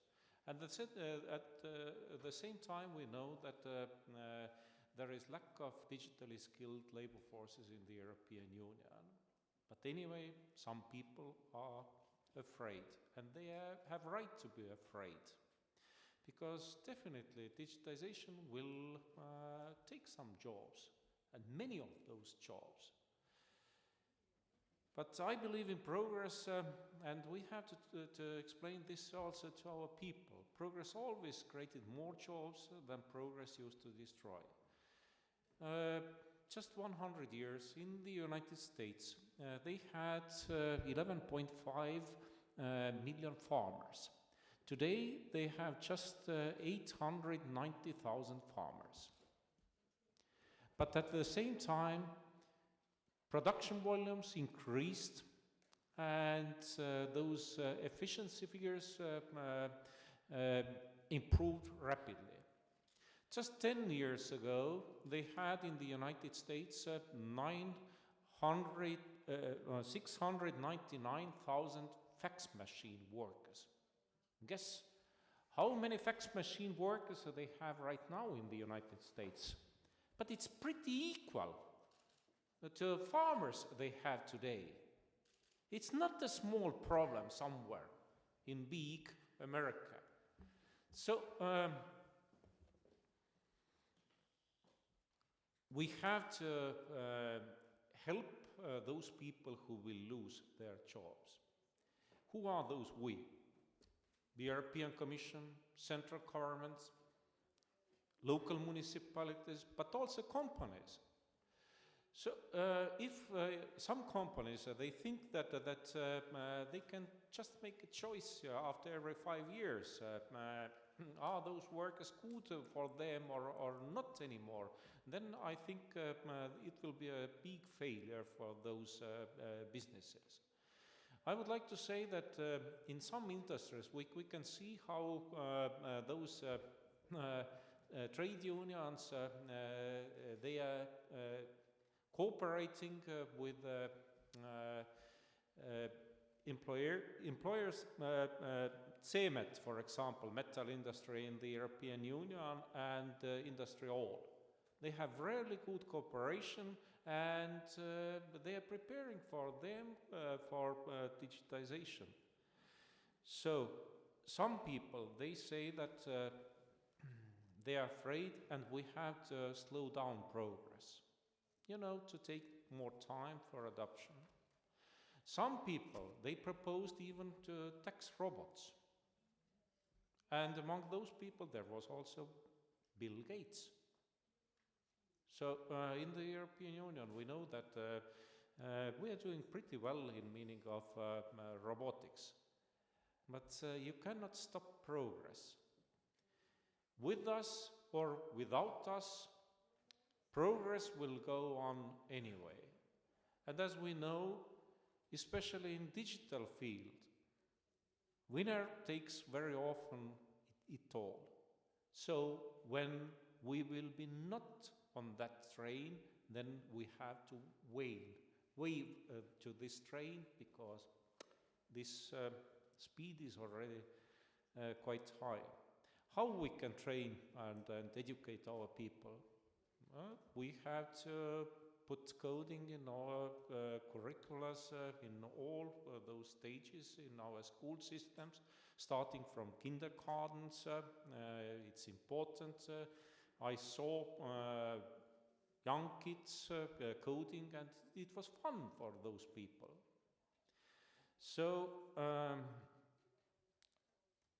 lifelong learning has to become as a reality. Also for elderly people, also for retired people. Digital public services can also educate our people. If those solutions are really user-friendly solutions and people can easily understand that it's about efficiency, about saving their time and then money, then they will start to use those digital public services. And if it's first time for them to get an understanding about those digital services, then next time they will ask for other institutions the same type of services. They will ask also from private sector the same type of services, and in this way also governments providing those digital public services, they can educate our people. All the time when we got some new solutions, mobile phones or laptops, iPads, I myself got better possibilities to work more. So I had a dream. One day those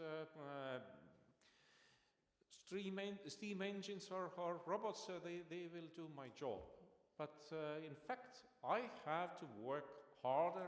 I'm always available. I have technical tools to work more.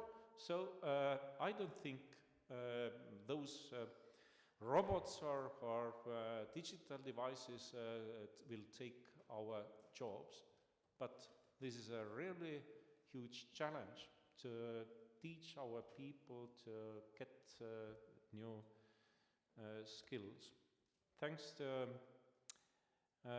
digitization, thanks to robots, we saw already in the European Union reshoring. Offshoring was quite popular just 10 years ago, but now we can see how, thanks to robots, those industries, factories are coming back. So this very famous Adidas example from Germany.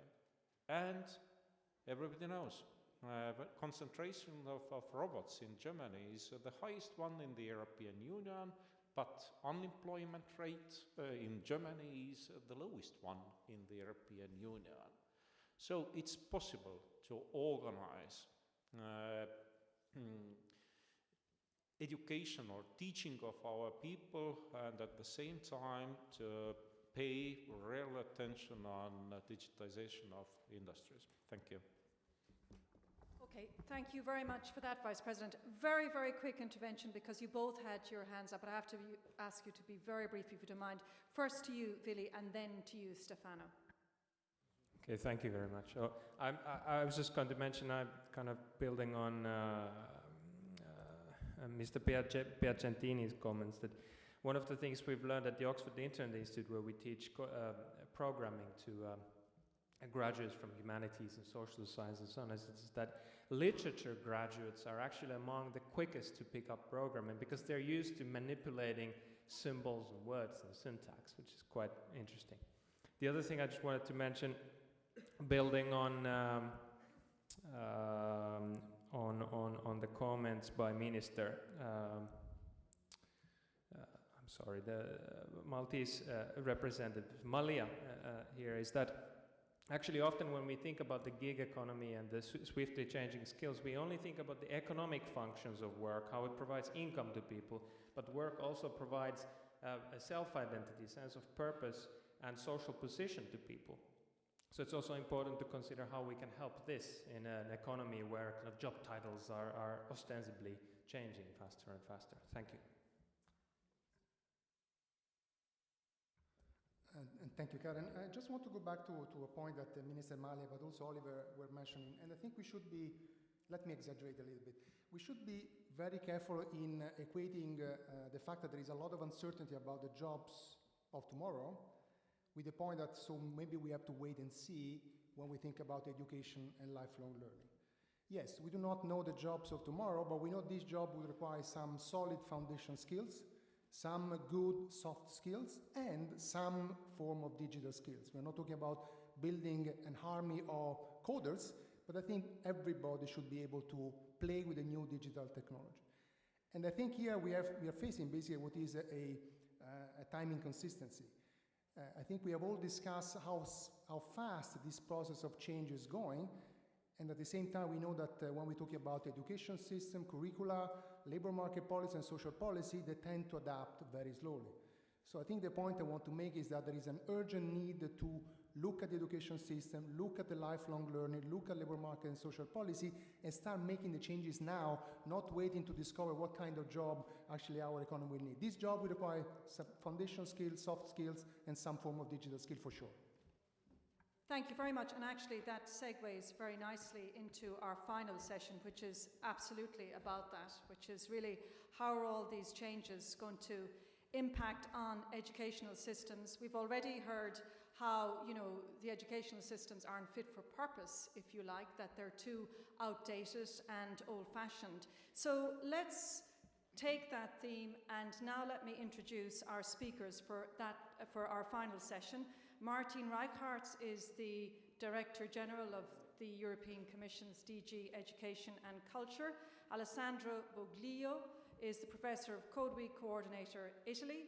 Domingos Folke Guimarães is the Digital Champion with Portugal.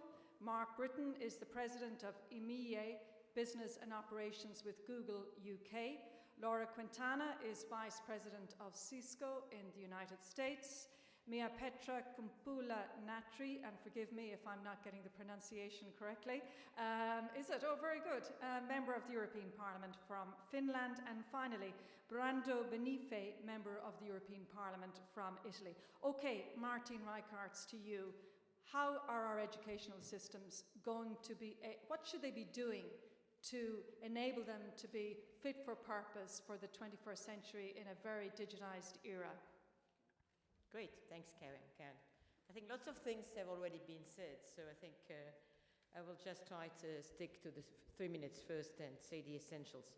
First of all, I wanted to come back to being positive, because I think, as Vice President just said, I think we have been through lots of revolutions, and I think we shouldn't put in the heads of our youngsters that the catastrophe is for today or for tomorrow, because if we tell them, they will be convinced, and I think we need to change the narrative. I think they will have to adapt as we have to adapt, but I think we need also to be positive once in a while and to stop always complaining, because that's not the way we will find solutions. I think, as it was said, we don't know what kind of skills and competences we will need in 5, 10 or 15 years. So I think we need to adapt the systems to a very quickly changing world, as has already been said. But the interesting thing is that we know what we have to teach the kids. I think we know already now that it is about being more open-minded, I heard the word soft skills earlier on. I think we know that soft skills are important. What are we doing in the teaching systems? That's something else. But I think we have a few of those things which we know. And Vice President, you were talking about coding. What is behind the coding? Nowadays they play with machines where they understand the binary is what in English? The language, you know. So what is important for the kids is to know what is behind the machine. And I think the coding system that exists today will be different in 5 years' time or in 10 years' time. My assistant today is an IT engineer, and he learned coding one of the systems when he was in his 3rd year of engineering. Now the kids, and you're absolutely right, know how to handle this when they are 7 or 8. And I've attended Microsoft lessons showing how the kids learn it. So it is to learn what is behind the coding. And it's also very important to learn mathematics differently. I very often give the example of myself. I never understood what the Pythagorean theorem was about. Because being a little girl, I couldn't understand what this was about. I was explained this I can't remember, February or April, by a mathematics teachers. And I understood that day the link between the triangle and the square. So I will turn 60 this year, and it took me 59 years to understand this. And I think that we need to change, because if I would have understood when I was 11 what this was about, today I would not be a lawyer, but I would be a scientist. And the other example I wanted to give, I also learned about IT because I did the digital transformation in what is called in our place the publications office. So I have IT skills, which I learned in the long life learning. So we need to get the teachers on board to teach differently, but this is already ongoing. There is a platform called eTwinning with over 400,000 teachers on. So I think we usually, again, only talk about the things that do not work. Let's also start one day talking about the things that do work. So we need the teachers on board, we need the parents on board, we need to understand, all of us, that it's not a one go. I think today you start in the kindergarten, as the Vice President just said, and you end up on Facebook when you are 87, which is my uncle, because he wants to talk to his nephew. So he learned how to handle Facebook. So we need to give the supports. We have the programs in DG Connect, the ones handled by ANZIP, by Vice President ANZIP. We have the ones in the context of Erasmus. So Europe is doing a lot in those contexts. We don't talk a lot, and we don't talk enough about the things that functions. But we know what to do, so let's do. Thank you. Okay, thank you very much for that. I feel like I have to reach out to you there. This is a very long table. But to you maybe next, Professor Bogliolu. You're the European coordinator of Code Week.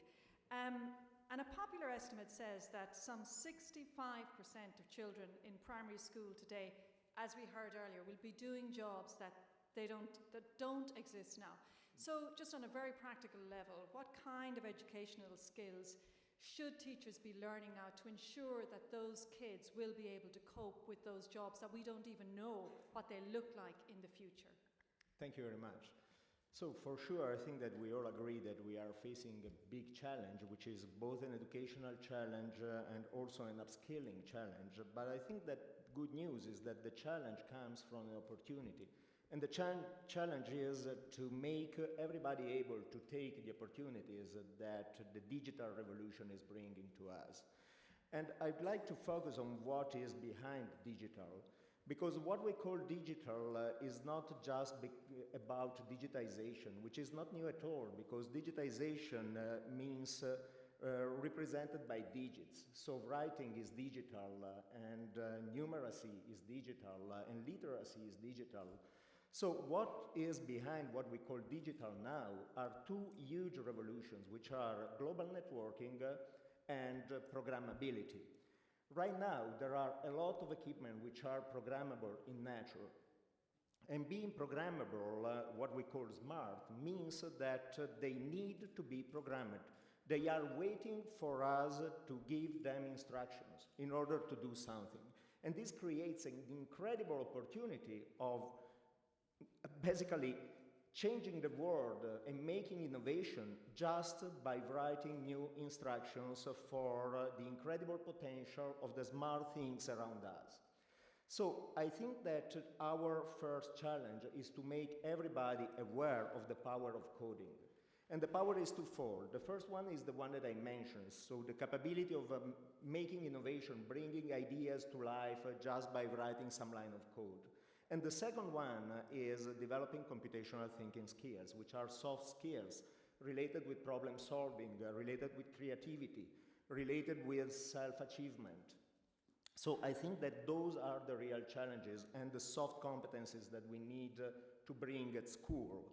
And I think that it is a matter of democracy to make everybody aware of this power in order to basically provide new upskilling pathways to others and also bring these new soft skills and competencies into the schools.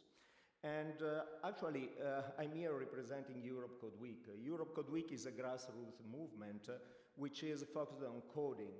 And I think that it is actually like a game changer in Europe. As other movements are doing around the world, in the US in particular, there is the Computer Science Education Week and Code.org, and very good organization and movements which are making people aware of what coding is just for fun, not just by introducing coding as a new subject area to be taught. And I think that this is really the way to go. But this cannot be enough, because I think that it has to be supported by governments, by Ministry of Education, because otherwise schools, which are for sure the actual place where this kind of change has to happen, are not legitimate to really take part in any grassroots movement without the Ministries of Education to at least endorse the movements. So this is my call for the ministries and also for the European Commissioner to invite all the ministries of education to really exploit this movement, which is really changing the game without any cost and any strong decision, but some endorsement. And then I'd like also to say that machines are not to be seen as antagonists, in the sense that machines, and in particular programmable machines, are for sure among the highest achievement of human intelligence.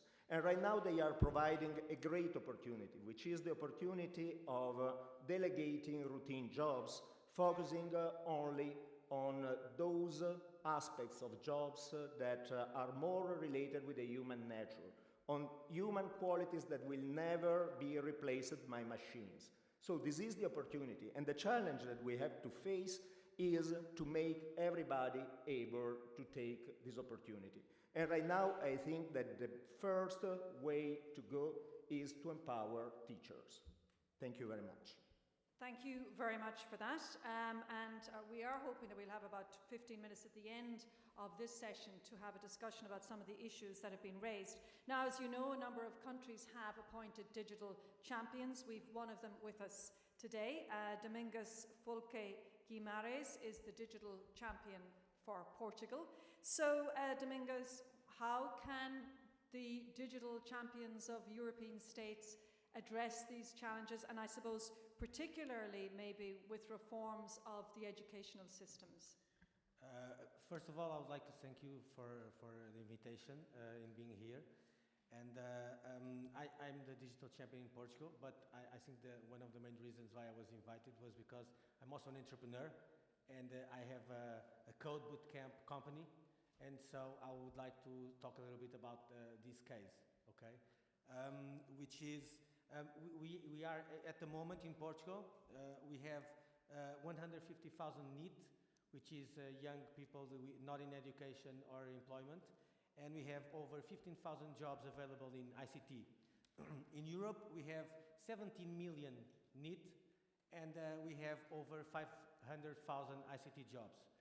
And you know, that's something I really don't understand. You know, why are we not really acting on this?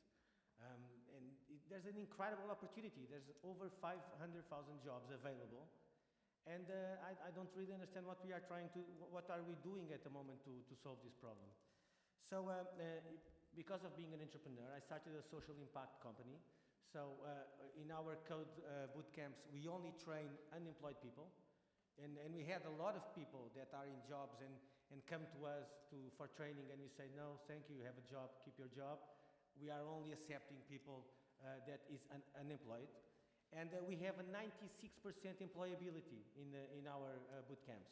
So in 14 weeks, with 650 hours, we turn an unemployed person that costs 8,000 euros a year for a country in services into somebody that actually pays 3,000 euros in taxes.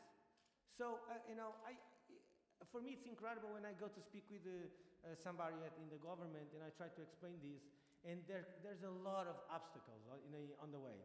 You go to the training government education department, and they spend over, at least in Portugal, they spend $500 million training people, and there's no KPIs, so we don't know how many actually people get jobs after this training.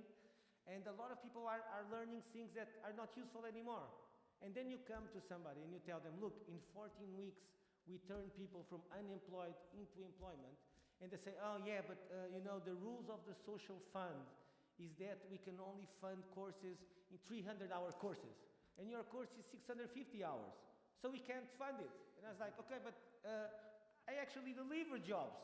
It's 96% of employability. Oh yes, but we don't know how to, and okay. And then I go there, okay, all right, so if you guys don't want to help with paying for these courses, so can we have secured loans? People go for a bank, they ask the money to do the course, and then they'll start paying after they get a job, because there's a big possibility of them getting a job. We have 96% of possibilities.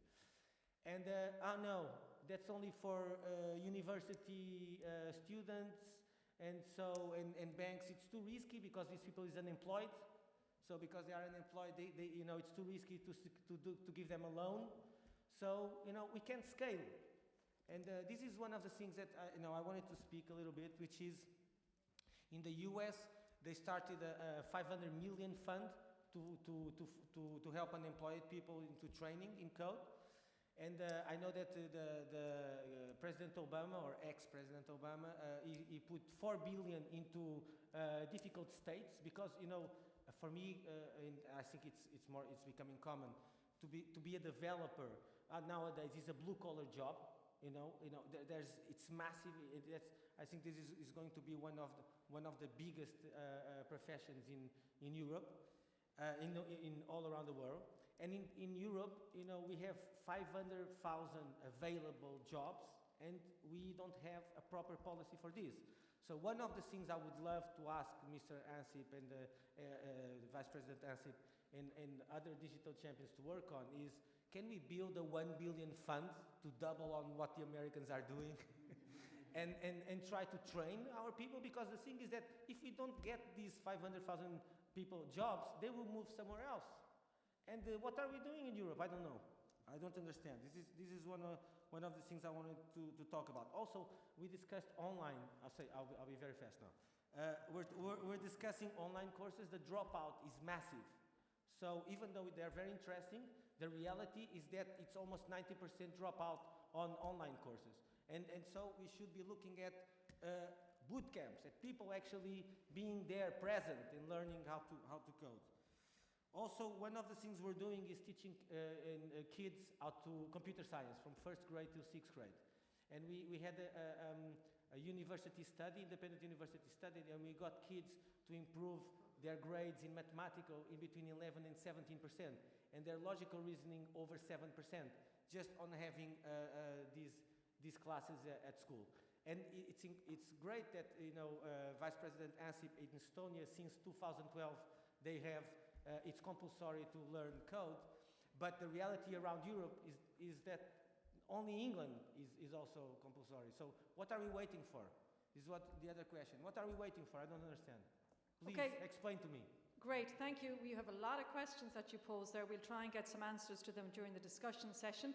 Can I ask you if you would bear in mind our 3-minute rule?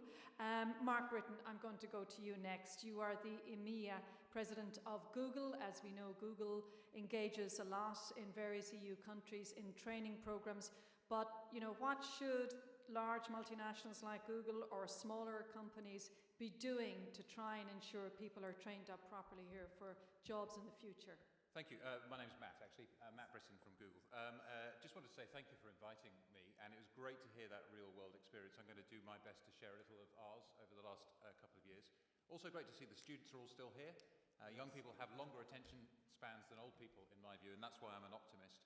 You might think of Google as being a digital business, and indeed we've got thousands of people now across Europe. We're proud Europeans, and we believe in the opportunity in Europe. But actually, it's the cork maker who lives in Sardinia who's making corks for wine bottles and is now selling to 34 different countries.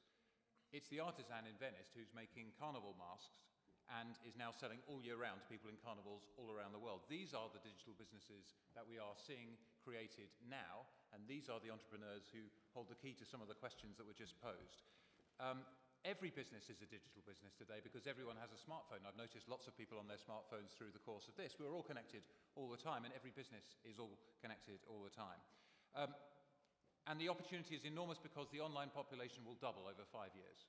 So if not now, when are we going to take action? And I really welcome the Vice President's leadership on the digital single market, which is one of the keys to this. It was also the European Commission that prompted us to get started on digital skills.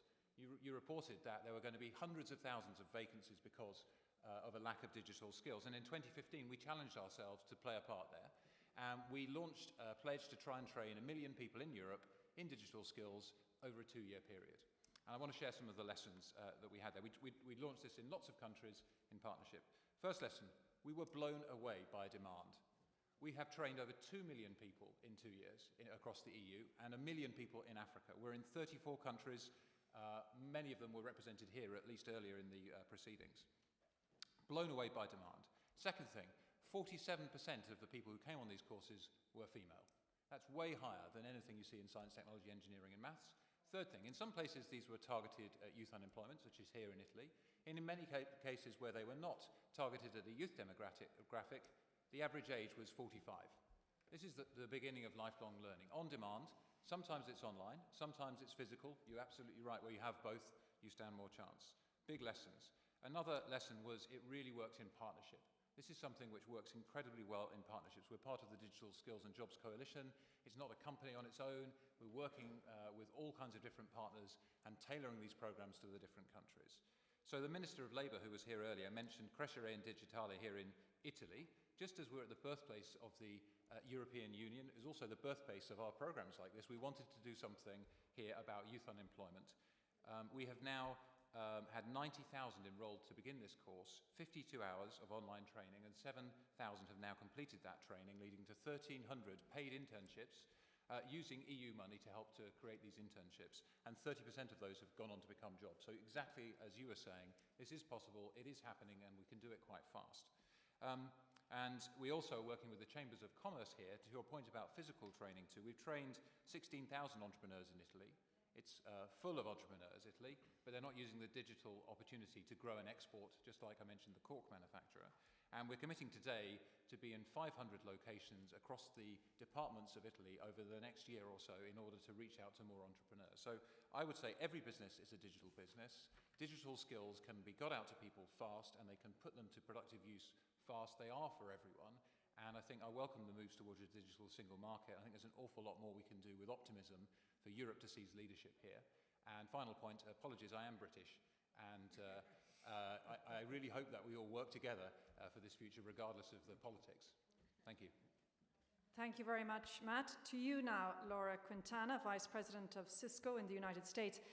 You have a very interesting and important academy in this whole area. So how do you think an organization with the academy that you have can integrate something like that into the educational systems? Sure, happy to address that, and I'll try and stay within the few minutes. And I'll start by saying it's truly a pleasure to be here with all of you, and I think we share a number of common themes in terms of the areas of importance that we need to address from an education perspective. And so I'll start by stating that public-private partnerships, as we've heard as a theme, are absolutely critical. It's not any one of us that can address this challenge, and we've heard throughout this session how complex it is and multifaceted it is. It does take governments, academic institutions, nonprofits or non-governmental organizations, as well as the private sector to address the challenges in terms of digital education, entrepreneurship, innovation, as we've heard as themes as well. And so in this particular space, what we've done, and thank you for referencing the Cisco Networking Academy, this is an example of industry-based digital skills education in which we've established very strong public-private partnerships across the European Union.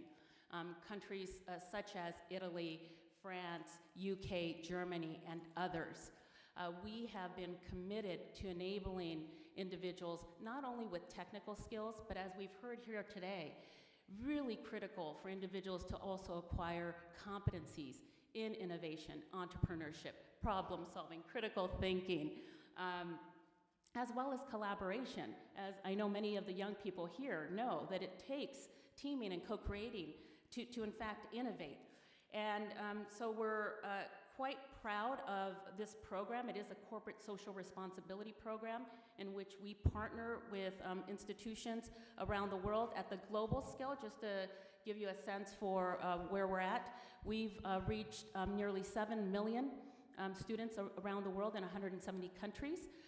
In the EU in particular, we're currently enabling over 300,000 individuals, 6,000 teachers to use and benefit from the digital skills that are provided, as well as entrepreneurial skills.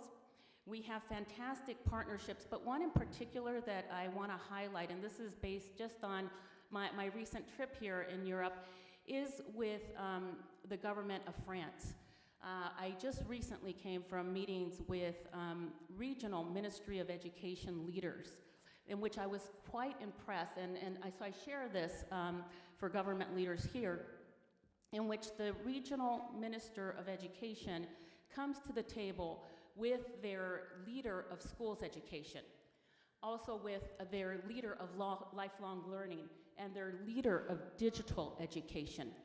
And together we are taking a holistic approach to addressing digital education from K through 12, and in particular focusing very heavily on middle schools, all the way up through vocational education, universities, and lifelong learning, covering the spectrum here from digital literacy and awareness to advanced skills to the reskilling. What's important here, though, in terms of the reskilling is I would suggest that it's not just about the unemployed. Well, I do believe that's an immediate challenge and an issue we have to address. It is also about being proactive. We have to get ahead of the challenge that small and medium businesses are facing, given that they make up such a significant percentage of the economy. In France, it's about 85% or so, 85, 90%. And so what the French government is doing, which I find very, very interesting, is leveraging a program like the Networking Academy to get ahead of things. How is it that we impart the knowledge to individuals that are employed but need to reskill so that their companies can take advantage of this digital revolution or be left behind, and have us be in a situation where now they're unemployed and we're having to address the issue and the need. I'll leave you with just a few themes that stood out, and some folks already mentioned this. We need to educate educators. We need to get ahead of that. And so it's a big commitment we have, and we've been able to demonstrate that we can do it at scale, replicably, and sustainably. I do believe that governments need to harness the value that industry-based digital education can bring to the table. There is a great partnership opportunity. And then finally, if we're going to address inclusion and diversity, we need to start young. Thank you. Okay, thank you very much for that. Now, our final interventions will come from our two members of the European Parliament from Finland and Italy. So to you first, Mia-Petra Kumpula-Natri, you're an MEP from Finland, one of the few female representatives around the table here today, indicative, no doubt, of the shortage of women generally in this whole area, in the technology world, in the ICT world. We've heard about some initiatives that are out there to encourage more girls to take up these subjects and more women to enter this market. From your perspective, how can we facilitate more female participation in this world? Thank you very much. And to be a female woman, you start as a girl, so I start from the girls. So my daily job in the parliament with the legislation is much on the connections now. The communication code, it was for the roaming and others, so if there's no connectivity, no one can join and learn, so that's maybe the first mention. But then why do we have this topic, how to get more girls on STEM, why we need more women around these tables? It's of course the equality thing, we think the better paid jobs and others, but why we think even today that nursing health is for women, and engineering and technical skills for men, because I see them merging. There's no health professionals in future who doesn't use or need to know about the technical help, just assisting the patients to look after their own health. So maybe that this problem will be solved by nature, as these are disrupting the sectors on each other. But maybe we also have to do something, and there has been done quite much in different countries. Finland, 100 years independence today, happens to be one of the most divided in this one. Even we are in general very, very equal country in comparison with the others. So for us it's even more than many other Europeans, that mathematics for men and then some others for women, and that's why we have worked on the issue for some 20-30 years now, because that has been the reality earlier and not that bad anymore. So the study shows that the girls are getting really interested in STEM, on this science, technology, engineering, math, in the age of 11 and 12, but they lose the interest after some 3 years in the teenagers. So what are the obstacles? Why then? So the attitudes are often the boys field, as I mentioned. Even the PISA research that Finland has been looked at many times shows that in Finland the women and the girls could have the possibility to be more successful in STEM career, but they do not choose it. So the reasons are sometimes that we do not have role models, and then the teaching has been not that practical. I'm an engineer by myself, but then still thinking my physics books and the first coding experience, it was most of the time how to move some machines, and it could be nowadays something very, very much different. How to make design or how to make fashion or whatever, where you use automatization today, or how actually technical the hospitals nowadays are, and how to really look your house, for example, which is of course important for everyone. But the main thing, I think the experience from Finland is also to educate teachers. If you're a very good teacher, educated 40 years ago, you're not good using the equipment that is possible, or then you are not good maybe knowing that where your children will go later. And so tutoring also is important for the girls, that you could see the possibilities, where to go, what are the possible models for your life as a good woman in the society. So my second point is also that school update is needed. So when we do that, we also need to take students themselves to plan their own education. It was mentioned here earlier that we sometimes tend to plan the education for also needs, and then we give them education they don't need and they don't want. They are not motivated. They might know themselves what they want, and that's what has been done in many cases in the schools that are educating unemployed young people in Finland, that they are taking with the budget. So budget is not designed for them, but the young people are involved in planning how to use the money. Society is inventing on them on the thing. But then also on saying that the teachers' quality and knowledge, which has to be updated too. Also we need to update the equipment in the schools still, and then the programs. Sometimes they have laptops or they have tablets, but then it's only 100 euros per next year, and one program for the mathematics is 150, and then even the upgradable exams, it's 40 euros. This is the figures I had yesterday from the Finnish teachers teaching mathematics and physics. They visited me in the parliament yesterday, and that was very concrete reading. I wanted to underline here that empty laptop is not for use. So the children in between 7 and 12 years now in Finland face a new curriculum since last autumn, which has been taking actually on board almost everything I heard here. So the coding is part of math in Finland too. But the technical skills, entrepreneur and working life skills, active participation in society, and thinking of the sustainable future are all goals included in the curriculum. Also the training that it's not happening only in the classrooms, but visiting museums, planning and doing and going outside. Also, the last night reading from the Finnish teachers was, and they are now working in the European school, so they were comparison, and I hope I'm not saying something that I'm not that specialist, so I quote them.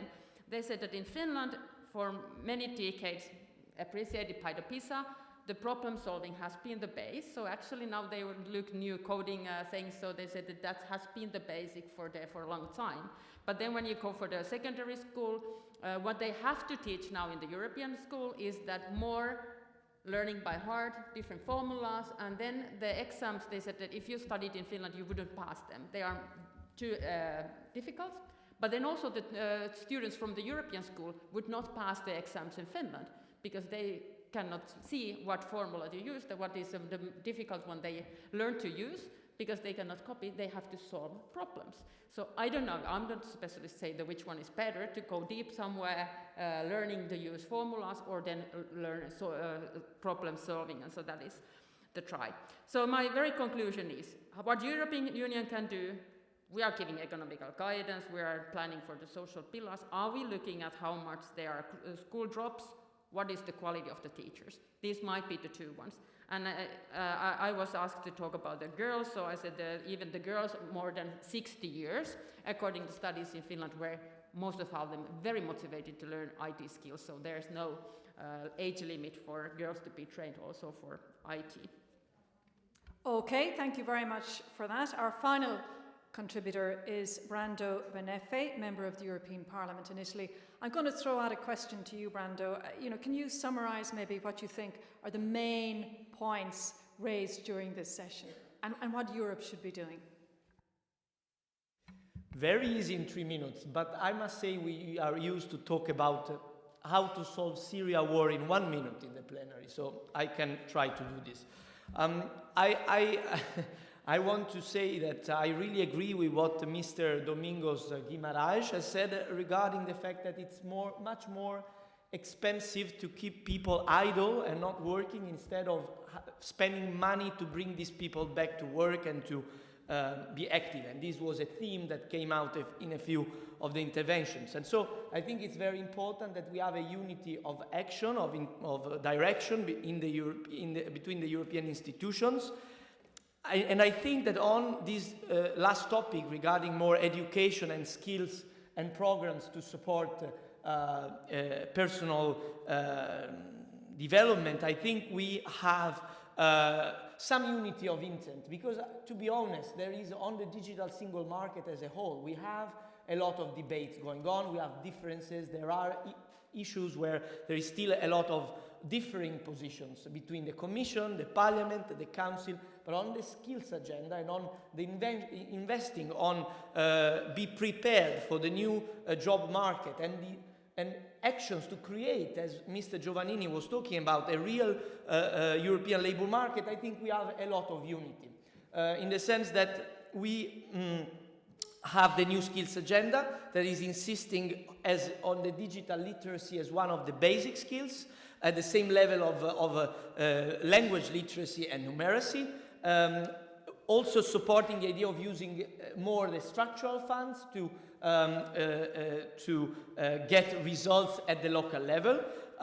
There is support from us on public-private partnerships like the one we heard about, Google, Cisco, the usage, for example, of the youth guarantee funds in the case of Crescere in Digitale, and an involvement also in a sense of corporate social responsibility, like the example that we heard about. And also the coding that also Professor Bogliolo talked about, the idea, thanks for the Code Week, because I think it's an extremely important endeavor happening in these years. I learned about it when I first arrived in the Parliament, because coding tries to give the young people understanding of what is behind the machine.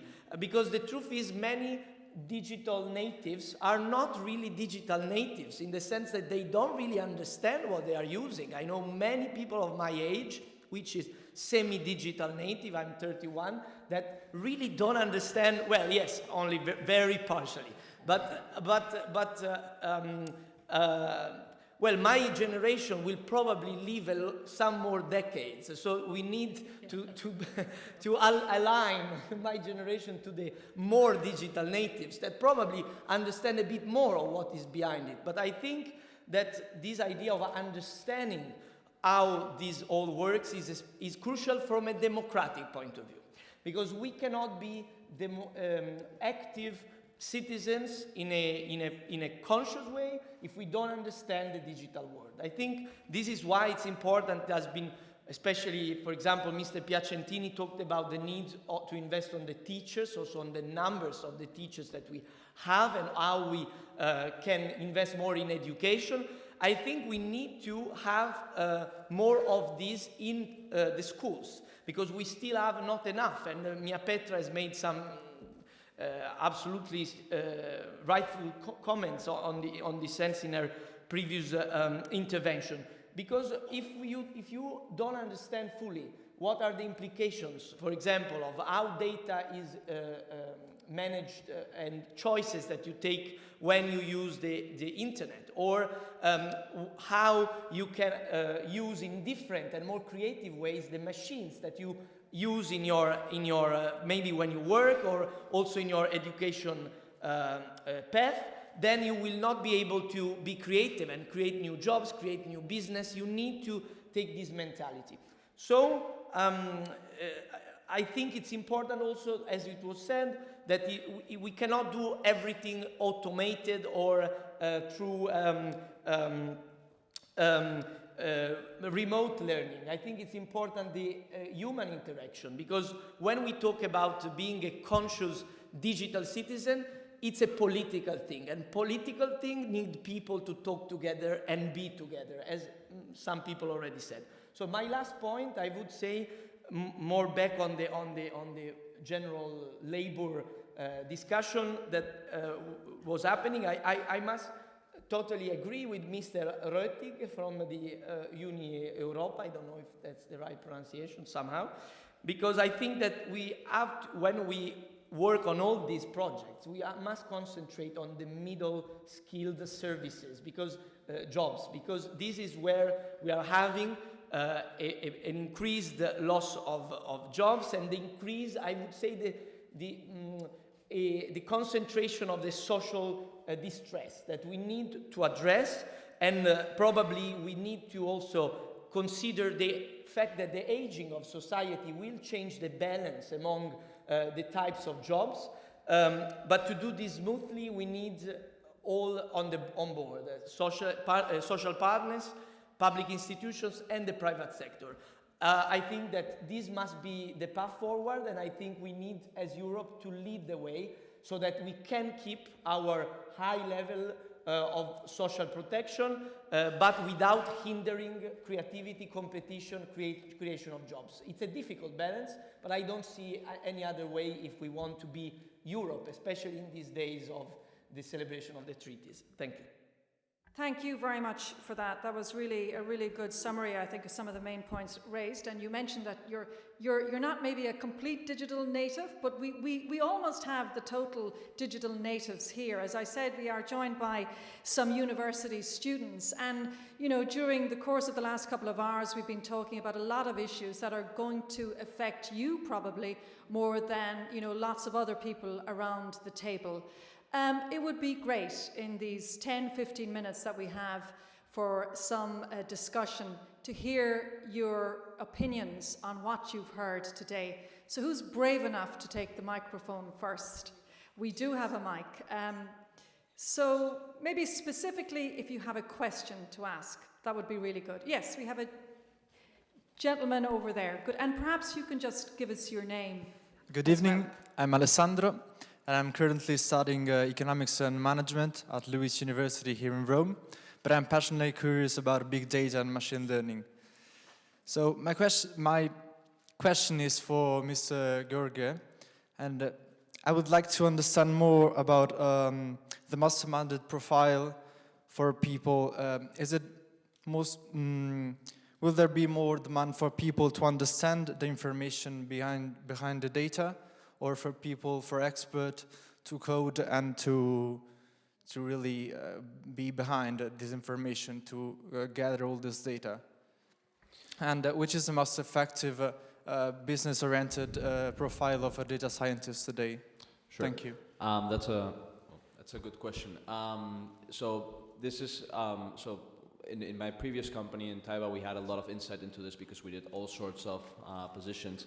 And the one thing we saw is that it's not really, the big transformation is not really in these few jobs that are super specialized that didn't exist before. That's a very big part. But what is more relevant than that is that this digitalization is affecting basically everything. So whereas before you would be seeing companies demanding marketing experts who would know about branding, about PR, and so now you're looking for marketing experts who know how to automate marketing, how to create programmatic marketing.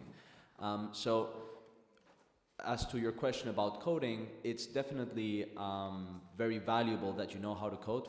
In my opinion, it's like learning math, right? You learn math at school, but it's not that you're gonna be doing crazy math problems in your job. It's just you're learning how to think like solving a math problem. With coding, it's the same thing, right? You're acquiring this engineering mindset of dividing problems into small pieces and then interconnecting them and so on.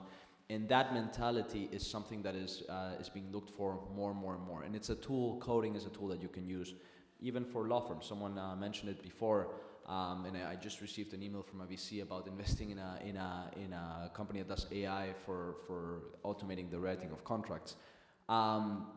But basically what you need to acquire is that engineering-like thinking of understanding how technology works, not just in terms of coding, but also from behind. This was mentioned also before.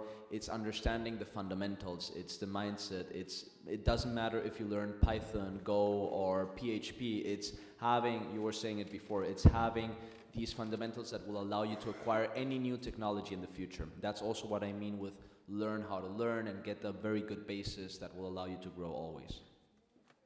Okay, thank you very much for that. Can we have another question or maybe opinion from one of our students? I'm just wondering whether you have comments to make about, a very prevailing trend that was discussed today about maybe job insecurity, transitioning, your views maybe on that or some other topics. Yes. Good evening. My name is Federico and I'm a student of economics to Aarhus University. And my question is a bit general. Do you feel like that since the improvement in technology has a growth rate faster than the creation of job that we have right now and maybe in the short term, do you think that the next generation and the future generation are going to have the same problem that we have now, but in a bigger scale? And do you think that there is a possible framework to fix the problem for all the future generations, or we are just slowing down the problem while it is getting bigger and bigger? We are just chasing the technology's improvement. Okay, so in other words, do you think this is just something that's particular at this time right now, or do you see it something that will continue? Okay. Who would like to respond to that? Matt? Yes. A quick thought. So when I was graduating from university, the internet or the web had not been invented. And so I think this has been around for a while. And pretty much all the people that we have at Google are doing jobs that weren't invented when they were at primary school, at least. So I'm an optimist about this. And all of the jobs that we do are jobs you couldn't have imagined in 1989.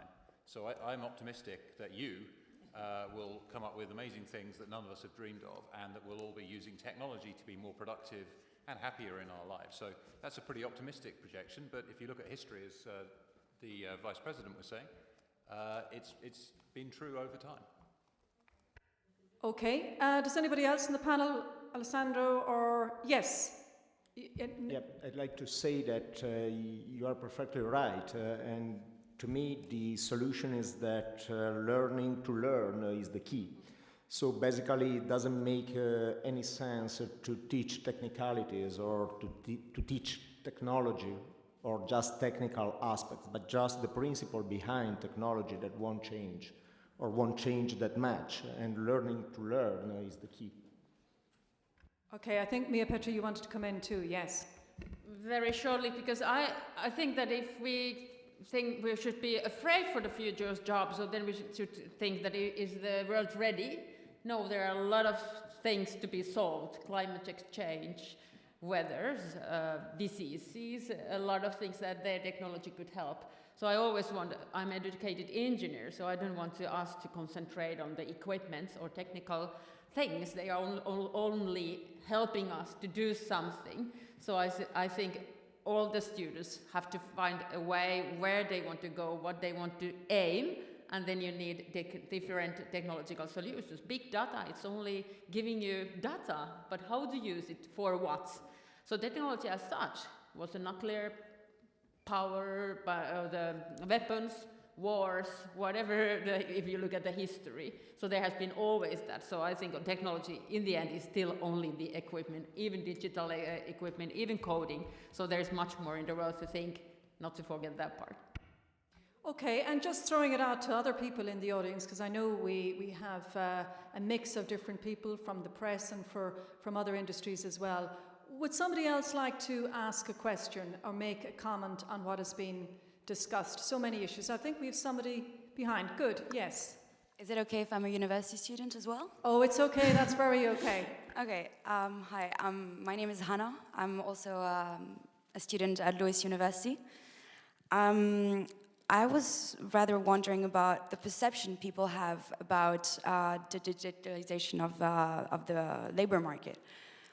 It seems quite negative. I mean, we're here all a group of optimists, and I was wondering what further steps the union could take, or governments, or more, I would say the public sector could take to make sure that people understand the benefits of it.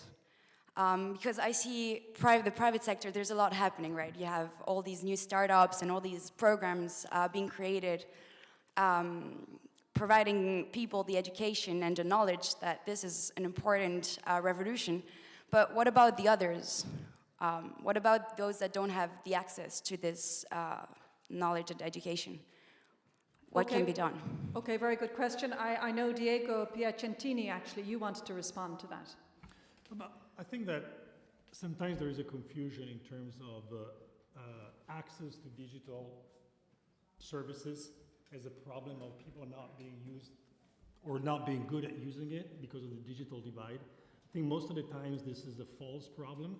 The problem that there is a lack of quality in the offer, and I believe that's where the investment needs to be made. I mean, services, digital processes, anything that has to do with, for example, let's talk about the government activities in general, should be just made much easier so that the digital divide is no longer a problem of digital culture, but a problem of how easy that service is to use. So that's one way to look at the angle. I'm not obviously trying to hide the fact that there's still a lot of people that are too far away from understanding digital technology.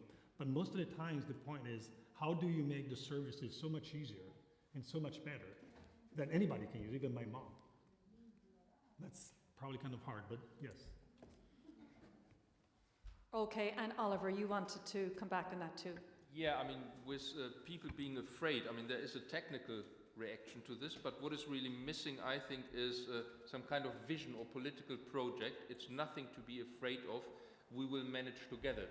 And I think at the moment, what I'm really lacking is, let's say, the groups of society getting together and saying, look, digitalization, we can manage it, and we are doing something. We have a project. And if we only discuss it with digitals, there are people who feel left out or just can't cope it, can't be motivated whatsoever. So we really need something. It works. We know that it works. Let's get together and do it. And in the discussion today, we outlined some of the stuff we can do together. Everybody can chip in, and I think that is necessary. And somebody of the politicians in the end has to rise up and said, we're going in this direction and it will work. Okay, and I think that's a very fitting point to come to our conclusions part of the evening, and I'm leaving that big challenge to you, Martine Reichertz from the DG Education and Culture. Perhaps you can just give us some concluding remarks to close today's session. Okay, great. Thanks a lot, first of all, for joining in this debate. I think it was very interesting, and I will try to focus maybe on things which also could be of interest of the people, to the people who are behind me, because I think this was a very technical discussion once in a while, and I think at some stage we also to address the needs of those who will be the politicians of tomorrow. and they're sitting here, and they are all in economics, so that's, I'm not sure if this is worrying or a good sign, but I think it's interesting. So first of all, I wanted to tell them that I'm in charge of Erasmus, and I think I start from this point because we celebrate this year the 30th anniversary of Erasmus. And experience has shown that Erasmus is not that important because of what they learn in the universities, but because of the learning to have a beer with friends in the evening you have never met, you don't speak the same language, you're completely out of your zone of comfort. And you have so much evidence to show that once you have been in somewhere else, when you have been traveling around, etc., you are just better. And it's not about digitalization, because you all know behind me how to, and much better than I do, how to use your devices, but it's really about the interaction between people. And I think you said it earlier on, I think it's important that we learn to work together. And I think for me, the human skills, you know, the living together, the values, I think all this is fundamental. And that's why very often when we talk about skills in the Commission, we start from the end and we start from the jobs. And since I come from the other side, which is the education, and I've heard this a lot today, we need to start in the kindergarten. Because if we don't start in the kindergarten, and if the kids hit themselves in the kindergarten, imagine what will happen once they are 18 or 21 or 22. So I think, again, for me, it's really about starting from the beginning, and skills is something you start at your early age and not when you're 18 or 19. And you have to start when you're a kid and you have to finish the day you die. Because today, in today's world, I think education goes all over the place. The things which I will take back from this discussion is, of course, all this is complex, and IT is complex, and digital is complex. But at the end of the day, it all starts with education, and I was very glad to hear you all talking about education. Education at this stage is only a support competence at the level of the EU, so it's not a core competence. And my question mark in the context of the white paper of the President Juncker, and I said this to the President Juncker, is shouldn't we think of education, as Marx used to say, as a supra-structure, which is a structure which is above or below everything, and which supports all what those youngsters and ourselves will need, not only today, but tomorrow and the day after tomorrow. And I think we need to change that value of education in Europe, because that's the key answer to inequalities, to inclusion, to all the challenges we have in the society today. Because the reality, and I'm sorry to be pessimistic on this aspect, is that my generation failed to include everybody. We live in societies whereby you have poor people, you have people who don't have the skills, we have people who are just not included. And I don't even only talk about the terrorists. I think it's also about people in our societies who do not have the skills. So we really need to address and to take action. So I wanted to come back to what Vice President Ansip is in charge of. So he has put lots of efforts in the digital skills and the job coalition, and I think I'm really glad that we have people from Google and people from Cisco. The other day I was at the event organized by Google in Florence, Digital Meets Arts. So, you know, Google is much more than what we see, and so again, we also need to be keen to work with everybody and not to fall into this trap of anti-big companies or anti-American, something, you know, anti-US. So I think we really need to be cautious about this. So I think, again, coming back to what was said on education, because that's my field, what I take back today is learn to adapt, critical thinking, soft skills, capacity of adapting, work in collaboration, creativity. And coming back to the youngsters behind us, I'm pretty sure they all have it. So my message to them is trust yourself, change this place, and again, go for it, because you can't be worse than we were. So, so again, use your social skills, your personal skills, because that's the basis. And that whatever happens in the digital world, we will always need human beings, because the relations are from human to human, and there the machine can help, but it cannot replace. So thank you so much for chairing this meeting. And Karen, thanks to all the participants, and especially thanks to you, because it was not easy to resist this long afternoon. Thank you so much.